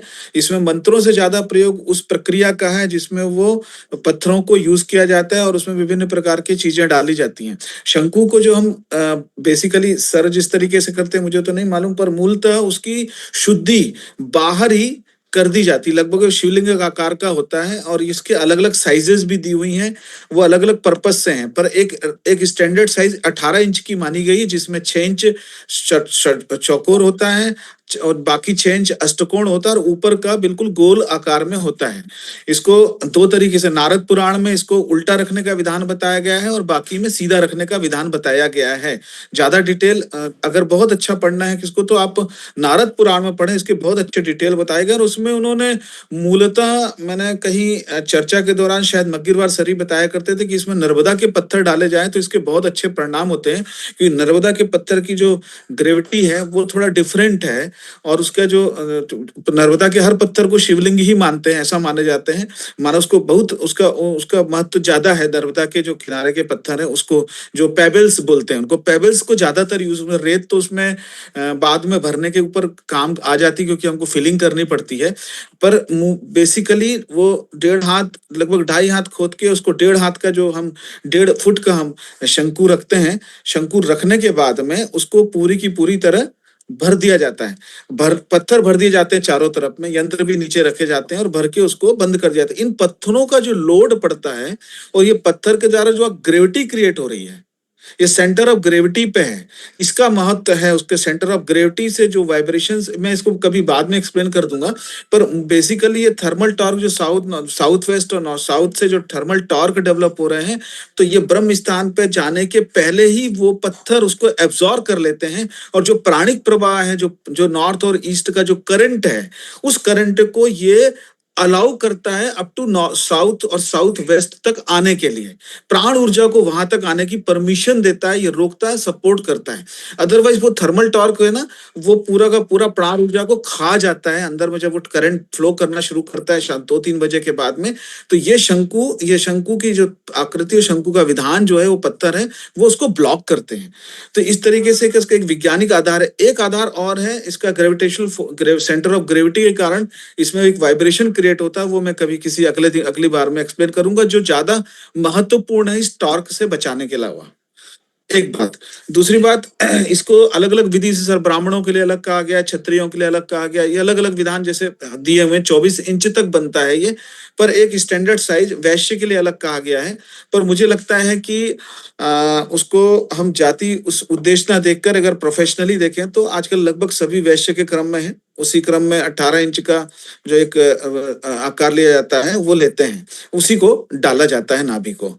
शिवराज जी ठीक है। और इसको जो स्नान कर, इसको जो शुद्धि की प्रक्रिया है जिसमें उसको गौमूत्र का स्नान करता हूँ सर, पहले एक बारी बाहर भी शुद्ध करवाता हूँ, उसके बाद दोबारा अंदर से शुद्ध। दोबारा अंदर शुद्ध कराने पे वो मॉइस्चर की जो संभावना है ना, वो भी बढ़ती है, इसलिए उसको बाहर ही करा के डालेंगे हल्दी से लेपन करके, तो ज्यादा रिजल्ट मिलेंगे। जी सर, मैं ध्यान रखूंगा। तो ये बात हो गई, एक तो बात ये हो गई। दूसरी बात सर, अब अगला क्वेश्चन आया है जो हमारे पास में है, शंकु का पॉइंट कैसे निकालना है? हाँ, वही ब्रह्म बताया ना कि वैसे तो जो मैंने डॉक्टर दिलीप नाहर सर से सीखा, उन्होंने बताया। वैसे जो मैंने जो पहले जो चार्ट दिखाया ना, चार्ट में अंदर के ब्रह्म स्थान के जो 9 भाग किए हैं, 9 भाग करके भी हमने वो वास्तु पुरुष में आप देखोगे तो 9वें भाग का भी जो आधा भाग है उसमें वैसे जो मेथड है, मतलब जो मुझे समझ में है, निकालने में इजी रहता है। जैसे लंबाई और चौड़ाई को प्लस किया, फिर भाग 2 किया, फिर भाग 2 किया, फिर भाग 9 किया, तो वो ब्रह्म स्थान से नाभि पॉइंट की दूरी रहती है। और मैं इस मेथड से करता हूँ। और वैसे तो आप वास्तु पुरुष में देखेंगे तो उसमें पॉइंट दिया है, उसमें आपको नापना और नाप तोल करना थोड़ा सा टफ रहता है। मैं इस मेथड से करता हूँ, लगभग वो ठीक आता है। ऐसा मैं पूरा तो नहीं कहूंगा कि परफेक्ट वही पॉइंट मिलेगा ऐसा, क्योंकि दिशा विदिशा और डिग्री चेंज होगी तो थोड़ा सा फर्क आता है। तो आपने जैसे समझाया कि वो ग्रेविटी को खत्म करता है, जो नॉर्थ ईस्ट से जो साउथ वेस्ट की तरफ जाती है नेगेटिव एनर्जी, सॉरी, जो भी साउथ वेस्ट की तरफ जो नेगेटिव एनर्जी आगे ब्रह्मा तक नहीं आने देती, उसी को ही पकड़ के ब्रह्म पॉइंट निकालते हैं। जो मैंने मेथड है, लंबाई चौड़ाई प्लस भाग 2 फिर भाग 9, वो पॉइंट ब्रह्म स्थान से दूरी, जो पिन पॉइंट ब्रह्मा का बनेगा, ब्रह्मा तो सेम जगह बराबर ही रहने वाला है ब्रह्म पॉइंट, वहां से जो नॉर्थ ईस्ट से साउथ वेस्ट की तरफ जो नाड़ी रहती है, वो ब्रह्म स्थान से साउथ वेस्ट की तरफ जो रहेगा पॉइंट, उसके ऊपर हम करेंगे ऐसा। ये जो टिल्ट वाला आप बता रहे थे, टिल्ट आपके हिसाब से टिल्ट रख के सीधे ही रखना चाहिए? तो जैसे नाड़ी के ऊपर रहेगा सर ये, जैसे नॉर्थ ईस्ट से पितरों की तरफ जो नाड़ी जाएगी वो ब्रह्म स्थान टिल्ट हो जाएगा ना, की तरफ जाएगा। और सेंटर में विदिशा है, तो जो नाड़ी शिखी सेंटर में चल रही है नाड़ी, तो हम नाड़ी को पकड़ के चलेंगे ऐसा। तो आपके हिसाब से टिल्ट होगा कि नहीं होगा?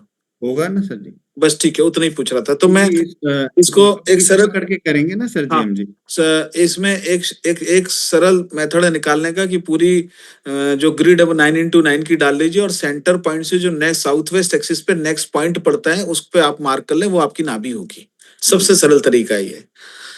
तो ये आज का मेरे ख्याल से दोबारा बताएंगे प्लीज एक बार संतोष जी।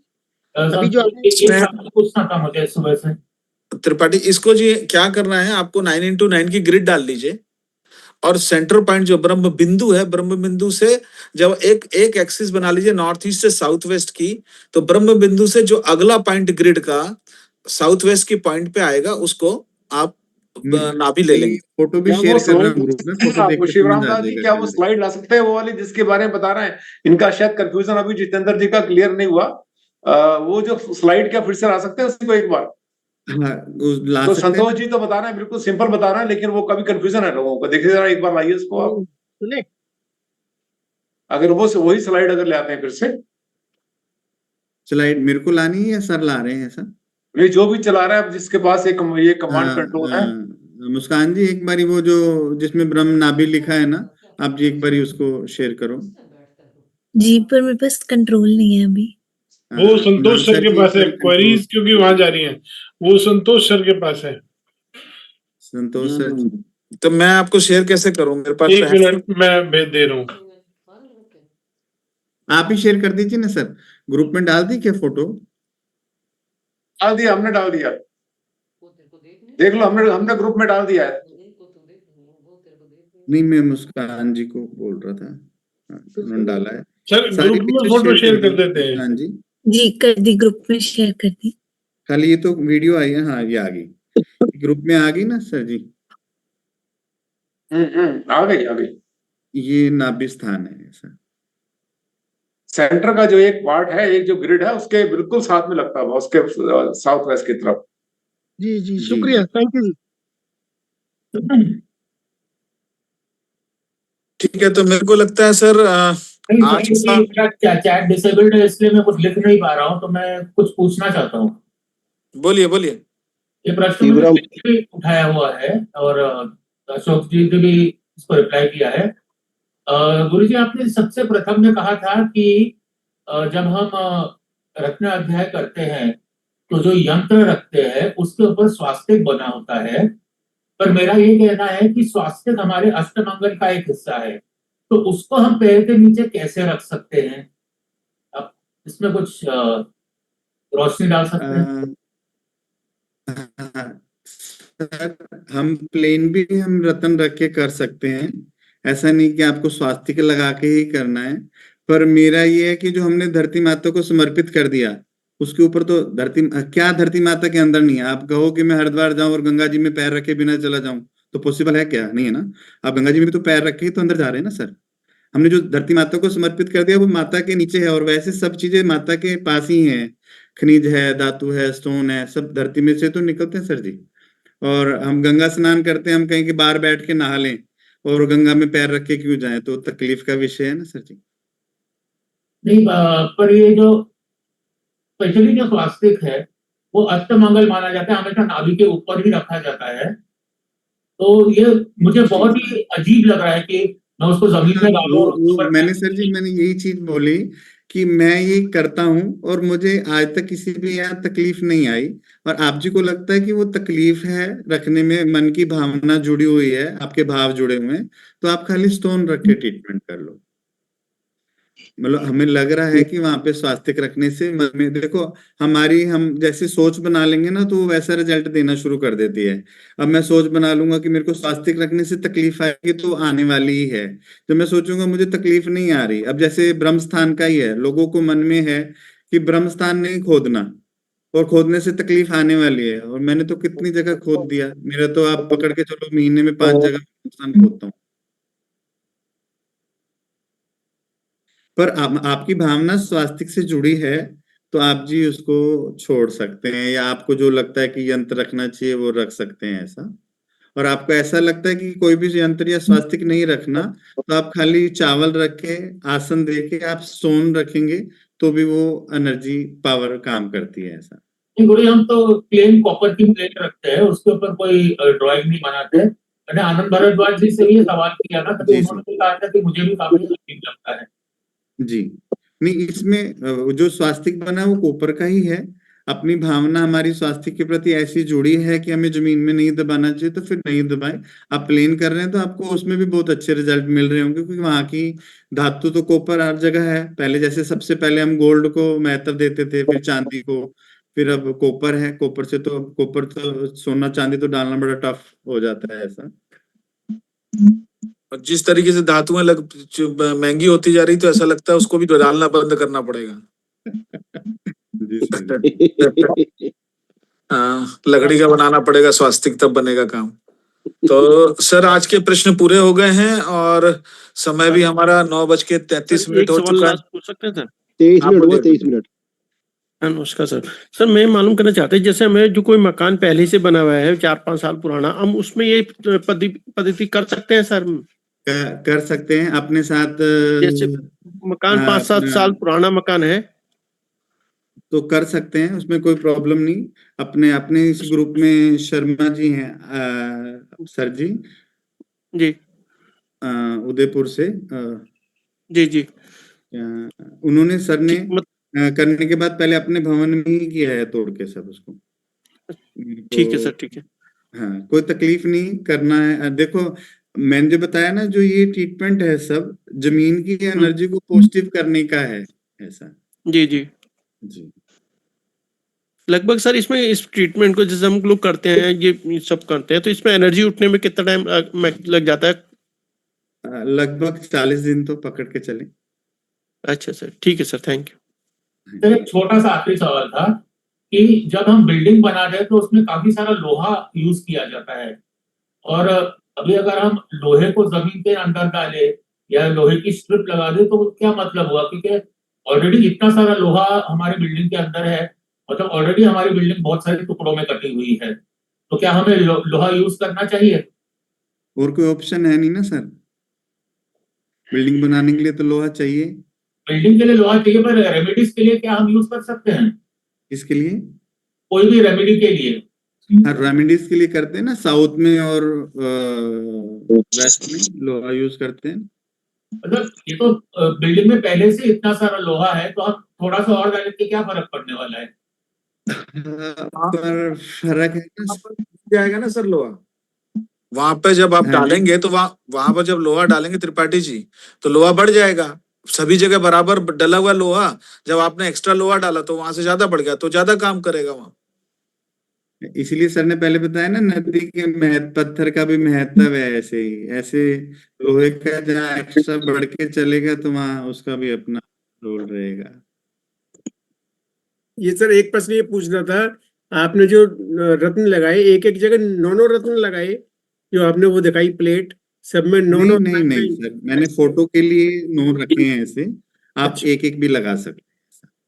अच्छा मतलब सर, ऐसा नहीं कि बड़ा खड्डा करके ही करना है, आप ड्रिल करके भी कर सकते हैं। आप कहोगे कि मुझे ड्रिल वाली वीडियो शेयर करनी है तो मैं वो भी ग्रुप में शेयर कर देता हूँ। आशीष जी आप ग्रुप में है ना? हाँ मैं तो हूँ, हाँ ग्रुप में हूँ सर मैं। हाँ, आशीष जी एक बारी ग्रुप में एक बारी वो ड्रिल करते वाली वीडियो भी डाल देना, ताकि स्टोन डालना हो तो वीडियो ड्रिल करके कैसे डाल सकते हैं। एक सर ये कहते हैं जो मारक व बाधक जन्म पत्री के अनुसार उसके रत्न नहीं डालने चाहिए, हाँ, उसके बारे में क्या आपका विचार है? देखो आजकल क्या हो गया, वास्तु में कुंडली और उसको देख के सेम तकलीफ आने लग गई है। पर मैं हाँ, आपको एक चीज पकड़नी पड़ेगी, या तो कुंडली पकड़ लो या वास्तु पकड़ लो। ठीक है, तो आप वास्तु पकड़ते हैं तो आपको कहीं भी तकलीफ नहीं होने वाली। अब आप कुंडली पकड़ के चलोगे तो देखो मेरा राहु खराब है, तो ये नहीं कि सबका घर के में खराब है राहु। इसका एक विधान बता दूं थोड़ा सा। सर जो भी पूछ रहे थे, मैं नाम नहीं देख पाया उनका, मैं बताता हूँ कि रत्न डालने का अर्थ इतना नहीं है कि रत्न यहाँ पे ग्रहों को लाके वो कर रहे हैं। बेसिकली एक हमें ना कॉस्मिक जो ब्रह्मांड है उसको स्थापित कर रहे हैं यहाँ पे, और जब स्थापित वो होता है तो आप सोचिए ब्रह्मांड के चारों तरफ है ना क्लॉकवाइज मूवमेंट क्रिएट होता है, वही मूवमेंट यहाँ पर भी क्रिएट होने लगता है। और वो जो चीज उत्पन्न होती है वो बेसिकली एक प्रकार की साउंड क्रिएट करती है, जो उस यूनिवर्सल साउंड जिसको अनहत नाद बोलते हैं उसके साथ में रेजोनेट होती है। ये जब हम रत्न डालते हैं तो जो ऊर्जा उत्पन्न होती है, जो साउंड उत्पन्न होता है, जो शब्द ऊर्जा उत्पन्न होती है, वो अनहत नाद के साथ रेजोनेट होती है, और इस कारण उस घर की दिव्यता बढ़ जाती है, उस घर की ऊर्जा बढ़ जाती है। यहाँ पे ग्रहों का रोल ही नहीं है, सभी ग्रहों को हम लाके रख रहे हैं यहाँ। ये मारक सारक और ये सब चीजें है ना, कथाएं बताना कोई उचित ही नहीं है, उसका लेना ही देना नहीं है इससे कुछ भी, उसका प्रयोजन ही बिल्कुल दूसरा है। बिल्कुल बहुत बहुत गहरा रिलेशन। सर हम नींव रखते हैं तो हम 9 के 9 स्टोन डालते हैं, पंच धातु डालते हैं, सब डालते हैं, नींव स्थापना में सब जाता है ना। तो किसी को सबके ग्रह तो साथ नहीं देने वाले ना, किसी न किसी का तो रहेगा। सर ने अभी अच्छा समझाया कि ये इससे कुछ कुंडली से नहीं। संतोष सर ये शिवराम जी ग्रुप में है? अगर नहीं है तो एक बार नंबर प्लीज मिल सकता है, डाल सकते हैं? हाँ ग्रुप में है ना, बहुत अच्छे से है ग्रुप में। बहुत सम्मानित स्थान पर है भाई, ये बहुत सम्मानित स्थान पर है ये। इनके बिना ग्रुप की क्या है शान, कुछ भी नहीं। हाँ जी, तो पिलर है, तो बहुत बड़े स्तंभ है तो। हाँ जी सर एक छोटा सा प्रश्न और था सर, कर सकता हूँ? हाँ बोलिए बोलिए। सर जैसे मान लीजिए हमें सभी 9 की ग्रिड है, उसमें सब में हमें रत्न डालने हैं, तो इसको जरूरी है कि हम क्लॉकवाइज डायरेक्शन में ही करेंगे? ब्रह्म स्थान से शुरू करके क्या हम इसको क्लॉकवाइज नहीं, डायरेक्शन में ही करेंगे या किसी भी इनका अलग से वैसे कोई? तो इसमें भी अपनी भावना जुड़ी है। हम सोचे कि काफी लोग ऐसे हैं जो हिंदू नहीं हैं, मोमडन हैं, वो भी स्टोन डालते हैं, वो भी कोई पाठ पूजा नहीं करते, ऐसे ही स्थापित कर देते हैं, वो भी काम करती है। मेन तो स्टोन ने, वहां की जगह ने, स्थान ने काम करना है। ऐसा नहीं है कि सर कि आप उसको क्लॉकवाइज डालें ना डालें, बाकी नियम से चलेंगे तो ज्यादा अच्छा है ऐसा। सर नियम क्लॉकवाइज का ही है? जी सर जी। ये तो ब्रह्मा के बाद फिर ईस्ट, फिर साउथ ईस्ट चलते हुए काफी लोग साउथ ईस्ट से शुरू करते हैं और काफी लोग ईस्ट से करते हैं, तो मैं ईस्ट पकड़ के चलता हूँ ऐसा। पहले ब्रह्मा, सबसे पहले शंकु स्थापना, नाभि स्थापना, उसके बाद फिर ब्रह्मा, उसके बाद ईस्ट, फिर क्लॉकवाइज। अच्छा सर, ये सेंटर में मंजूषा रखी जाएगी 25 खाने वाली, इसके बारे में क्या कहना है sir?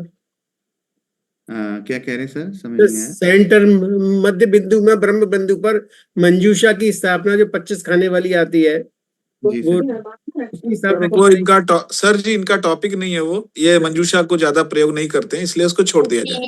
Okay sir. Shivram sir. हाँ जी सर जी।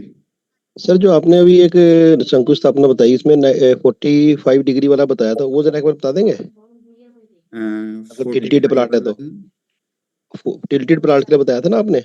Okay okay okay okay. जो शिखी से पित्त की नाड़ी जो चल रही है उसके लिए कह रहे हैं आप जी? जी जी जी जी जी। हाँ, उसके लिए क्या एक्चुअली जो ब्रह्म बिंदु आएगा ना, जैसे सर ने बताया कि ब्रह्म स्थान से वो जो अंदर के जो 9 पार्ट रहते हैं ना, 9 पार्ट से जो नीचे वाला साउथ वेस्ट का पार्ट रहेगा उसका आधा करके उसमें जो पॉइंट बनेगा वो अपनी नाड़ी के ऊपर है कि नाड़ी कितनी टिल्टेड हो रही है, डिग्री कितनी टिल्टेड हो रही है ऐसा। सर मैं वही कह रहा था, जैसे आपने अभी एक डायग्राम डाला है ना ग्रुप में। हाँ, 45 डिग्री का। हाँ, अगर वो नाड़ी सीधी रहेगी एकदम 45, अगर 45 डिग्री टॉप पे है नॉर्थ की जगह, तो फिर सीधी हो जाएगी वो, मतलब एकदम नाड़ी सीधी हो जाएगी। वो तो ग्रेडिंग के ऊपर है ना, ग्रेडिंग जैसे जैसे टिल्ट होएगी वैसे वैसे, जैसे रतन सर ने बताया कि कोई भी हम शंकु स्थापना ही कर रहे हैं, हमने ईस्ट पकड़ के करना है या नॉर्थ पकड़ के करना है, एक मेथड कोई भी पकड़ लेंगे तो उसके हिसाब से आपको करना पड़ेगा ऐसा, तभी वो पॉइंट निकल के आएगा। विदिशा के हिसाब से ही होगा फिर वो? जी सर जी। Thank you sir, thank you.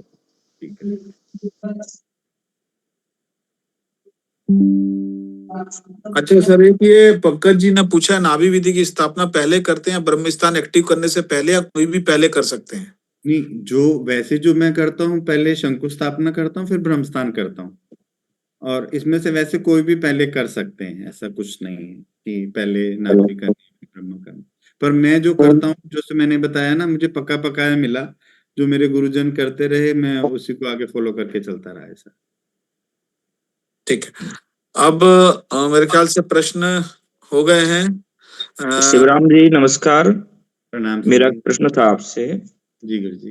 ये जो यंत्रों के साथ हमने रत्नों की स्थापना की है जी, तो इसकी डिग्री क्या होना चाहिए? 0 डिग्री लेना है या क्या लेना है? दूसरे की उसका वाटर लेवल क्या लेना है? डिग्री पकड़ के ही लेना, इसको साउथ की तरफ ऊंचा लेके चलना है या नॉर्थ की तरफ नीचे लेके चलना है, या एकदम 0 वाटर लेवल पे हमको ये सारी चीज रखना है? ये 2 प्रश्न है। फर्स्ट लेवल को पकड़ के चलना है, जमीन में 0 वाटर लेवल, फर्क नहीं। पर जो मूल वास्तु का मूल है, जैसे नॉर्थ नीचा रहना चाहिए, साउथ ऊंचा रहना चाहिए, या ईस्ट नीचा रहना चाहिए, वेस्ट ऊंचा रहना चाहिए, वो रूल के हिसाब से जैसे चलेगा। पर उसको जहां आप मर्जी कर सकते हैं, उससे कोई फर्क नहीं पड़ता ऐसा। पर बेसिक वास्तु साथ में लेके चलना पड़ेगा, जहाँ ऊंचा चाहिए फर्श को वहां ऊंचा, जहाँ नीचा चाहिए वहां नीचा ऐसा। इसकी डिग्री क्या रखेंगे अपन? डिग्री हम 0 डिग्री नॉर्थ पकड़ के चलते हैं, और जैसे उसका जैसे जो कोना वैसे है, वैसे उसको स्थापित करेंगे। उसका जो एक कोना है वो 0 डिग्री की तरफ लेके तो मैं एकदम सेंटर में ही नॉर्थ पकड़ूंगा, जितना डिग्री टिल्ट होगा। ये ग्रुप में ये वाला भी ग्रेडिंग भी आपको शेयर करेंगे, ताकि आप जी को वो भी कंसेप्ट क्लियर हो जाएगा कि डिग्री। क्योंकि पहले क्या था, मैं जब शिव कुमार सर गुरुजी से नहीं मिला था, तो मैं 3 हिस्से में बांट देता था, एक नॉर्थ ईस्ट, एक ईस्ट, एक साउथ ईस्ट, ऐसे करके। जब मेरे को ग्रेडिंग का समझ आई, जब मेरे को सीखने को मिला, तब फिर मैंने प्रॉपर ग्रीडिंग पकड़ के शुरू किया है। उससे पहले 5 साल पहले मैं कहूंगा तो मैं बिना ग्रीडिंग के ही कर रहा था। जब से ग्रीडिंग का करा तो उसमें सोने पे सुहागा हो गया, ऐसा कह सकते हैं कि रिजल्ट में बहुत अच्छा रिजल्ट आया। मैं प्रॉपर जब ग्रीडिंग को पकड़ के, वैसे देखो हम देखेंगे जोन तो बड़ा ही है कि वो महेंद्र पद में आ रहा है,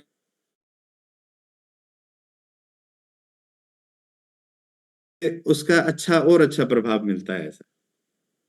ठीक है जी सर, बहुत अच्छा आपने समझाया, ये बहुत अच्छा लगा ये आप तो आपका वैसे ही विद्वान हैं, आपके दर्शन होंगे ग्रहों को लेकर के और नवरत्नों को लेकर के। और मैं आपको बता दूं कि लोगों के लिए कि ब्रह्मांड 2 प्रकार का होता है, स्थिर ब्रह्मांड, अस्थिर ब्रह्मांड जो चलायमान रहता है। जैसे जो ज्योतिष और रत्न को एक साथ लेके चलते कि हमारी कुंडली में कैसे ग्रह हैं तो कहाँ रत्न होना चाहिए, तो उसको लेकर के ये विधि नहीं है। आपके व्यक्तिगत ज्योतिष को लेकर के विधि नहीं है। ये जो अस्थिर जो ब्रह्मांड है उसमें जो राशियां हैं, जैसे कि नॉर्थ से लेकर के ईस्ट तक जल तत्व वाली राशियां होती हैं, साउथ से लेकर के वेस्ट तक पृथ्वी तत्व वाली राशियां होती, तो वो सभी जगह और सभी कालों में वो ऐसी ही रहेंगी, ठीक है ना। लेकिन आपकी कुंडली के हिसाब से वैसा नहीं रहेगा, वो अलग रहेगा। तो हम इसलिए कुंडली के हिसाब से सर ने उसको ये नहीं बताया है। ये अस्थिर जो ब्रह्मांड है, जो अनादि से है, अनंत काल तक रहेगा, सनातन है, और ये धरती हमेशा थी और आगे भी रहेगी। इसको रत्न गर्भा भी कहा गया, रत्नों की खान इसमें रही हैं। तो उसी को, ये कलयुग है, इस समय वो रत्न नहीं बचे हुए हैं, लेकिन पहले तो सोने चांदी के मकानों में भी रहते थे। तो उस विधि को थोड़ी सी यहाँ पर स्थापना करके उस जो कॉस्मिक जो एनर्जी है, उस एनर्जी को हम कैसे प्राप्त करें और हमारे परिवार को कैसे प्राप्त हो, और उसमें जो रहने वाले लोग हैं, फिर जिसकी जैसी कुंडली होगी, जैसी बनी होगी, उसको वो सारी एनर्जी वहां पर उसको प्राप्त हो जाएगी। और वह अपनी कुंडली को एक्टिव करने के लिए कोई हाथ में नग पहने या उसके जो निवास वास्तु है, जो बेडरूम जो भी है, जैसी वहां पर वो विशेष रूप से रत्नों को लगाते, तो घर में तो सारी एनर्जी आ ही रही है, वहां से उसको एक विशेष एनर्जी उसको प्राप्त हो जाएगी। जैसे पानी की टंकी आपके पास है, लेकिन आपको ज्यादा, जहाँ ज्यादा चाहिए है वहां ज्यादा बड़ा वाला नल लगा दीजिए, तो आपको ज्यादा मिल जाए। तो इस प्रकार की मैथिक, जहां तक मैंने इसको समझा है, बाकी तो शिवराज जी बताएंगे कि मैं सही कह रहा हूँ, गलत कह रहा हूँ। जी सर, ऐसे ही रहेगा। जी, क्यों वो भाई साहब का प्रश्न था कि वो कुंडली को लेकर जो कंफ्यूजन था, तो कुंडली को अपना महत्व होता है, पर इसमें उसको नहीं लेना है। जी सर। अच्छा सर, ये नग कितने वजन के रखे जाएंगे, इनका वजन क्या रहने वाला है? इतनी आपकी वो हो, हिम्मत हो, आप तो पूरी धरती पर रत्न बिछा दी सर। मैं, जैसे मैंने बताया ना, मैं डायमंड जरकन डाल रहा हूँ। मैं एक जगह कहीं गया, उन्होंने खाली 2.5 लाख का डायमंड डाला। अब इसमें अब क्वांटिटी का और उससे क्या कर सकते हैं, सर सामने वाले का रहता है सर। अभी जैसे जी शिवराम जी, बहुत अच्छा। और संतोष जी, जरा सा हम थोड़ा सा, एक हमने कुछ विचार हमारे मन में भी आ रहे थे, सब लोग बोल रहे थे। एक तो स्वास्थ्य को लेकर राकेश कुमार अग्रवाल जी के किसी के और भी एक सवाल थे हमारे मन में भी आते रहते हैं कि स्वास्थ्य हमने जमीन में डाला तो उसके ऊपर पांव पड़ गए, तो ये तो एक वो हो गया। तो होता क्या है कि ये जो स्वास्तिक होते हैं या कोई भी चीज होती है, भूमि के नीचे चले जाते हैं, उसके ऊपर जो है रेता मिट्टी भी आ जाती है और उसके ऊपर फर्श भी आ जाता है। दूसरी बात क्या होता है कि अगर स्वास्तिक ये पीतल का बना हुआ है या अपने जो है रोली मोली से किसी से बना रखा है, कैसा भी बनाया हुआ है, डायरेक्ट उसके ऊपर पांव रखना आपके लिए बहुत ज्यादा भारी पड़ेगा, नहीं रख सकते आप।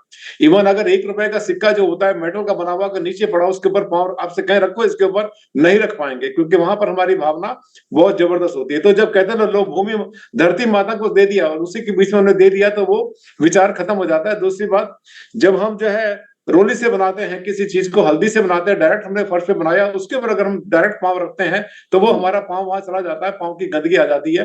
तो इसका एक तो ये इसका अंतर पड़ता है। तो भावना इसमें बहुत बड़ा काम करती है, शिवराम दास जी ने बताया। और दूसरी बात संतोष जी, ये बहुत बढ़िया आपने लिया है। और देखो सांसारिक लोग, मैं जो फील कर रहा हूँ, सांसारिक लोग बहुत होते हैं, दुनियादारी वाले बहुत होते हैं, अपनी अपनी बातें सब लोग करते हैं, हम भी करते हैं। लेकिन हमारे ग्रुप को जो संतों का साथ मिल रहा है, एक के बाद एक, नया साल आने वाला है, चलो अंग्रेजों का सही है, जिसका भी सही। देखिए पहले अरुण जैन जी हमारे बीच में आए है ना, उसके बाद में फिर जसपाल सोनी जी हमारे साथ में आए, और इसके बाद में शिवराम दास जी आ रहे हैं। देखिए कितना क्या भाग्य लेकर के हमारा ग्रुप मतलब ये है आगे बढ़ रहा है, इससे बड़ी खुशी की क्या बात होगी। दूसरी बात ये कि अभी ग्रुप में चर्चा जो से चल रही है, सवाल बहुत सारे पैदा हो गए शिवराम दास जी, ठीक है, और जिसको जितना ज्ञान है अपना अपना ज्ञान शेयर करें, ठीक है, शिवराम दास जी बताएंगे, और जिसके पास जो ज्ञान है अपना अपना ज्ञान देने की कोशिश करें। और ग्रुप में चर्चा भी चलने देंगे, 2-4 दिन इस पे जो सवाल आएंगे वो चलने देंगे। फिर कुछ फोटो डाल देना शिवराम जी, आपके पास जो कुछ फोटोग्राफ हो ना इसके जो पिक्चर होंगे डालने का बुधवार या वीरवार का तो नहीं रहेगा, या 4-5 दिन नहीं नहीं नहीं नहीं नहीं, अरे सर आपके लिए कोई ऐसी बात नहीं है, ये ऐड नहीं है आपका, ये एडवर्टाइजमेंट नहीं है, वो सबके लिए क्योंकि ऐसा ना लोगों की भूख बढ़ गई, प्यास बढ़ गई सबकी बहुत ज्यादा इससे, तो इसके वो डालना, इसके जो पिक्चर्स वगैरह होती है जो लोगों ने सबने पूछा है सदस्यों ने, उसको देख लेंगे। और दूसरी बात ये कि एक बार मेरी सबसे रिक्वेस्ट है कि सब लोग एक बार जाए अपना अपना चेहरा दिखा दो, सबका चेहरा बहुत सुंदर, आभा मंडल जबरदस्त है, बहुत जबरदस्त आभा मंडल, सब लोग आकर उनका कम से कम हम लोग धन्यवाद करते हैं। देखो जी शिवराम दास जी कहाँ मजबूर थोड़ा थे किसी ज्ञान देने के लिए, अरे हमने रिक्वेस्ट किया उनसे, बोला कि प्रभु कुछ थोड़ा ज्ञान दे दो हमें, तो हमारा सबका फर्ज बनता है कि ये अपना तो जो सर है आपका बड़पन है, बच्चे को मान देने के लिए जी, सबको हम सब जो है सब उनका जो है धन्यवाद करें कि हम सब आपके साथ बैठे हुए आपके साथ सुन रहे थे। ये संख्या जो हमारी गई है मेरे हिसाब से शायद 150 से ऊपर गई थी, पर क्योंकि वो लिमिट जो सेट करी थी वो 100 की थी, 100 की थी, 100 के बाद 1000 की होती है सीधी, तो वो लिमिट से जो है बाकी सब भी देखेंगे। और अपना ग्रुप में इतना आनंद आया, इतना आनंद आया कि जैसे कहते हैं खो गए, आनंद को आनंद आया, और क्या चाहिए साहब। सर संतोष जी मैं ना आपने कितना बढ़िया एक्सप्लेन कर दिया, वाकई में हमारे लिए वाकई में बहुत खुशी की बात है कि हमारे बीच में संतों का इस प्लेटफॉर्म पे आगमन हो गया। हम लोग सौभाग्यशाली हैं, और संत परंपरा वैसे ही आशीर्वाद देने के लिए, अमृत वर्षा के लिए ही बनी है, तो हम सब उनकी छत्र छाया में, हम सब हमारे लिए सौभाग्य की बात है, और हम लोग भाग्यशाली समझते हैं, और इस साल को भी शुक्रिया अदा करते हैं जाने के पहले कि उसने हमको इतने बड़े बड़े विद्वानों से मिलने का मौका दिया। और शिवरामदास जी आपसे एक निवेदन था, आपने जो कही थी बात कि हम इस पे जो लिंगम प्रक्रिया है उसके बारे में, हम रेमेडी के बारे में चर्चा करेंगे, तो शायद आपने इस बार तैयारी नहीं करी या फिर आपने मन नहीं बनाया, मुझे पता नहीं है। मेरी शो की सर जी से बात हुई थी कि रत्नाध्याय और हिलिक्स के बारे में आप जी, क्योंकि इसमें है तो बहुत धातुध्याय और बीज मंत्र, और वो फिर एक्चुअल क्या है, हेलिक्स रहेगा या बीज मंत्र रहेगा या लिंगम रहेगा ना, फिर से दोबारा से फिर क्वेश्चन रहेगा, शिवलिंग के रूप में हम नीचे डाल सकते हैं, बीज मंत्र लिखा हुआ फिर नीचे डाल, वो पता नहीं क्या हो रहा था। नहीं वो बात जो हुई थी, एक मिनट दीदी, राधा जी कृपया बंद करिए, अपना म्यूट करिए। हाँ, तो क्या है, शायद वो अशोक जी आपको इन्फॉर्म करना, आप अशोक जी से शायद कम्युनिकेशन कुछ गैप हो गया। और नहीं ऐसी बात नहीं है सर, वो 3 सब्जेक्ट दिए थे, हेलिक्स पर दिए थे, शंकु स्थापना और रत्न अध्याय पर, क्योंकि समय ज्यादा हो जाएगा बोल रहे थे, तो मैंने कहा कि चलिए ठीक है, बात चैप्टर हो गया क्लोज। वो अब तो टाइम हो गया, अब क्या फिर से थोड़ी पकड़ लेंगे उनको कि नहीं बैठिए आप 2 घंटा, और तैयारी भी सर का नहीं अभी नहीं है, तो हम चाहते हैं कि आपसे निवेदन है कि आप हफ्ते 2 हफ्ते 3 हफ्ते, मेरे ख्याल से सभी सहमत भी होंगे कि उस विधियों को भी जो आप अलग से करते हैं उसको भी हम लोग एक बार सब देखना चाहेंगे, समझना चाहेंगे वो किस तरीके से करते हैं, और उसके विज्ञान उसके कहेंगे नहीं, हम तो कल ही के लिए निवेदन कर देंगे, पर अब चूंकि ठीक है आज ही है, पर तो मेरा एक्चुअल क्या कि प्रैक्टिकल में भी काफी चलता रहता है, मतलब कोई भी कभी भी मतलब कभी भी कोई टाइम आना चाहता है, अभी जैसे पानीपत में 3 तारीख को है और 5 तारीख को हिमाचल में है, कोई भी आना चाहता है, प्रैक्टिकल देखना चाहता है तो मोस्ट वेलकम। ऐसा नहीं है कि मेरा कोई बिजनेस पर्पस है, क्योंकि जो प्रैक्टिकल जगह पे देखने को अनुभव होता है ना, वो मैं कितना भी बताऊं, कितना भी समझाऊं, कितना नहीं समझ आने वाला। और इस ग्रुप में काफी लोग ऐसे हैं जो प्रैक्टिकल देख बैठे हैं और उनका अनुभव ही अपना है। इसमें बहुत सारे जन हैं जो मैं कहूंगा कि प्रैक्टिकल देखने के बाद तो मजा ही है। बहुत अच्छा एक्सपीरियंस है, मैं 2 बार गई हूँ। ठीक है, तो अब है ना हम एक काम करते हैं कि मेरे ख्याल से अब हम सभी को धन्यवाद भी कहते हैं, और इस सेवा को जीवंत बनाए रखने के लिए सवाल है मेरा शिवराम जी से। ललित जैन, आप लेट आते हो ललित भाई, गलत बात है, आपका सवाल नहीं लिया जाएगा। आपने अपने 100 पूरे कर दिए थे। नहीं नहीं 100 पूरे आपसे किए, पर आप लास्ट में आते हो, आते आते में क्वेश्चन ही लेके आते हो, कभी बिना क्वेश्चन के भी तो आया करो जी सुनने के लिए। धमाका लास्ट में होता है।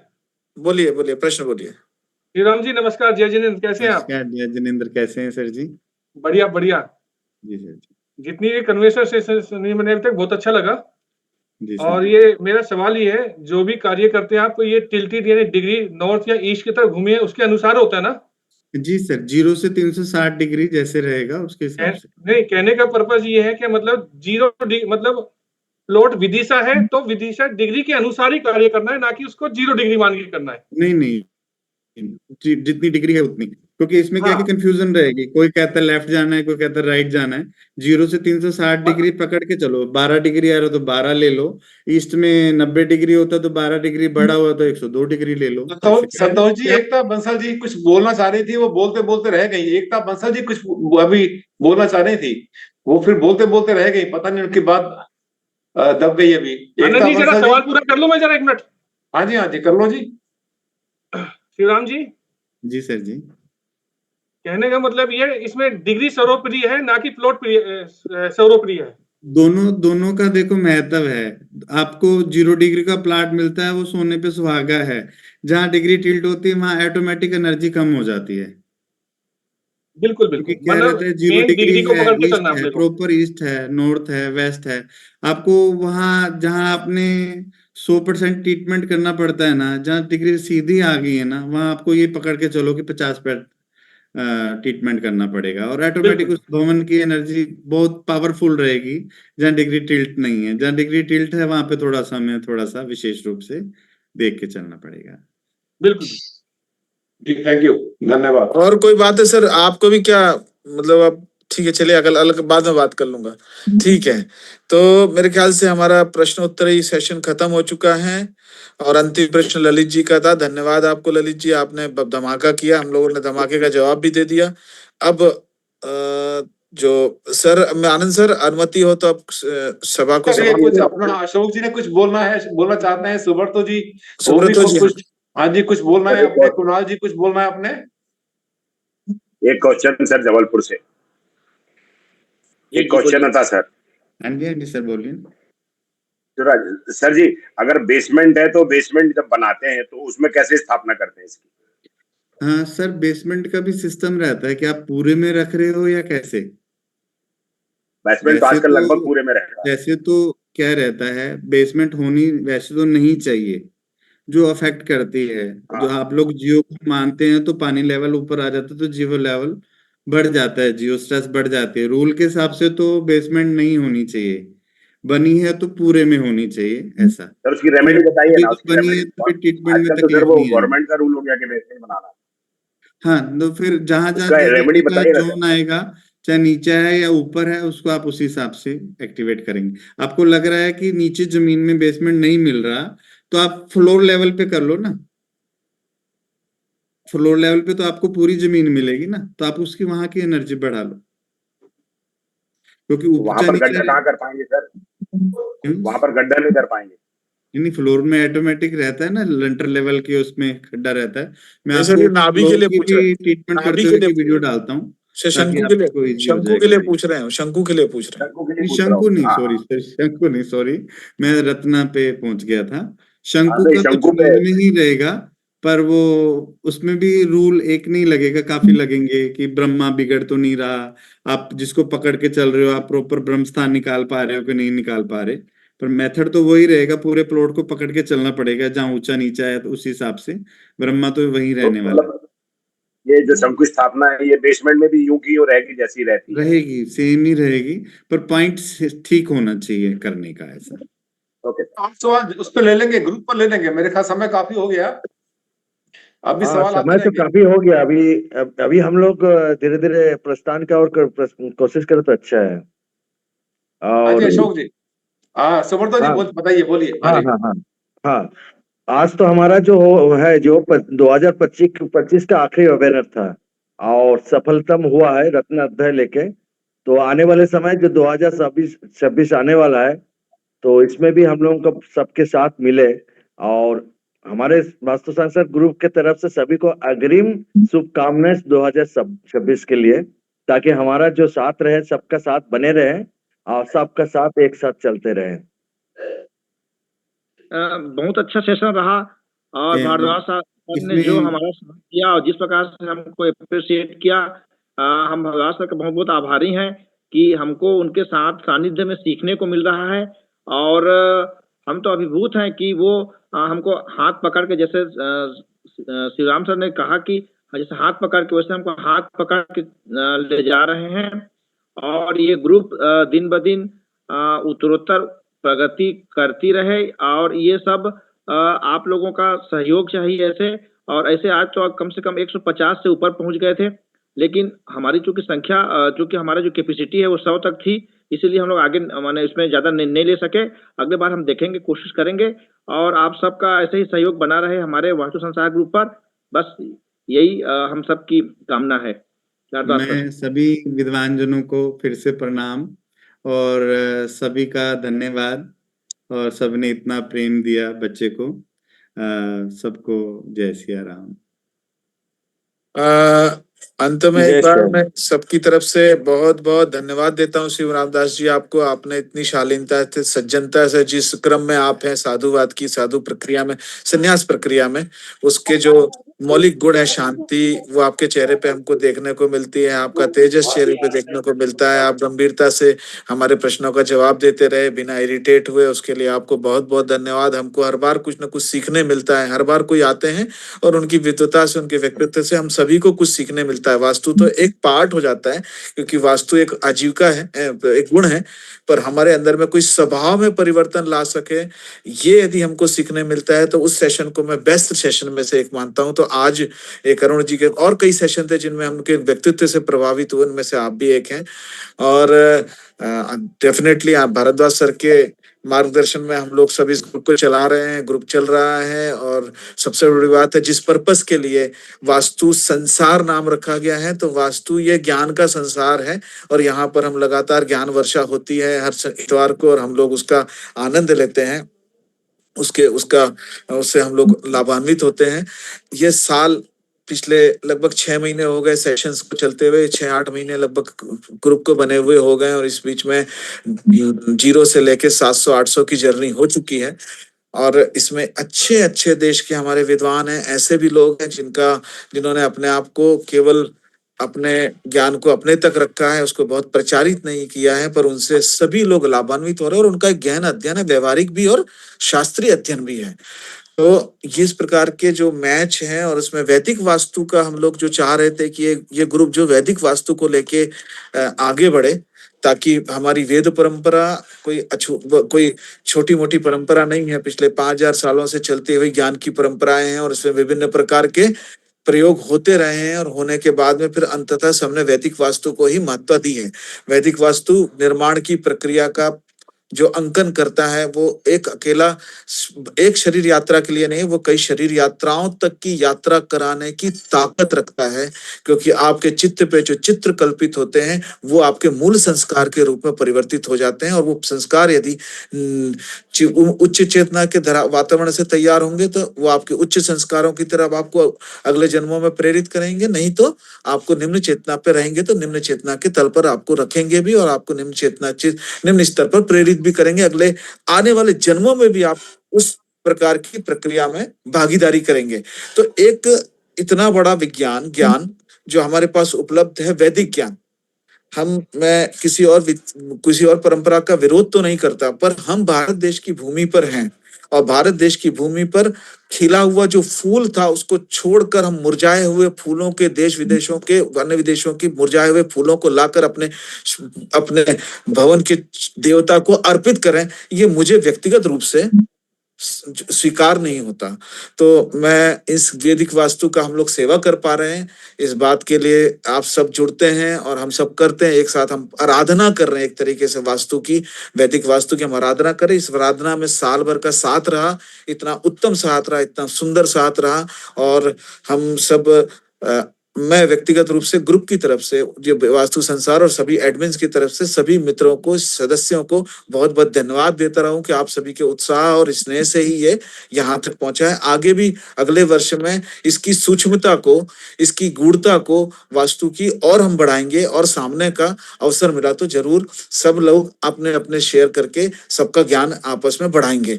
बहुत बहुत धन्यवाद सभी को, बहुत बहुत नमस्कार सभी को, शुभरात्रि। और एडवांस में वो अगले वर्ष की अंग्रेजी वर्ष की बहुत बहुत शुभकामनाएं। नमस्कार, सादर नमस्कार, सबको प्रणाम। नमस्कार स्वामी जी, नमस्कार, नमस्कार सभी को। Recording stopped. नमस्कार सर, प्रणाम सर। प्रणाम सर।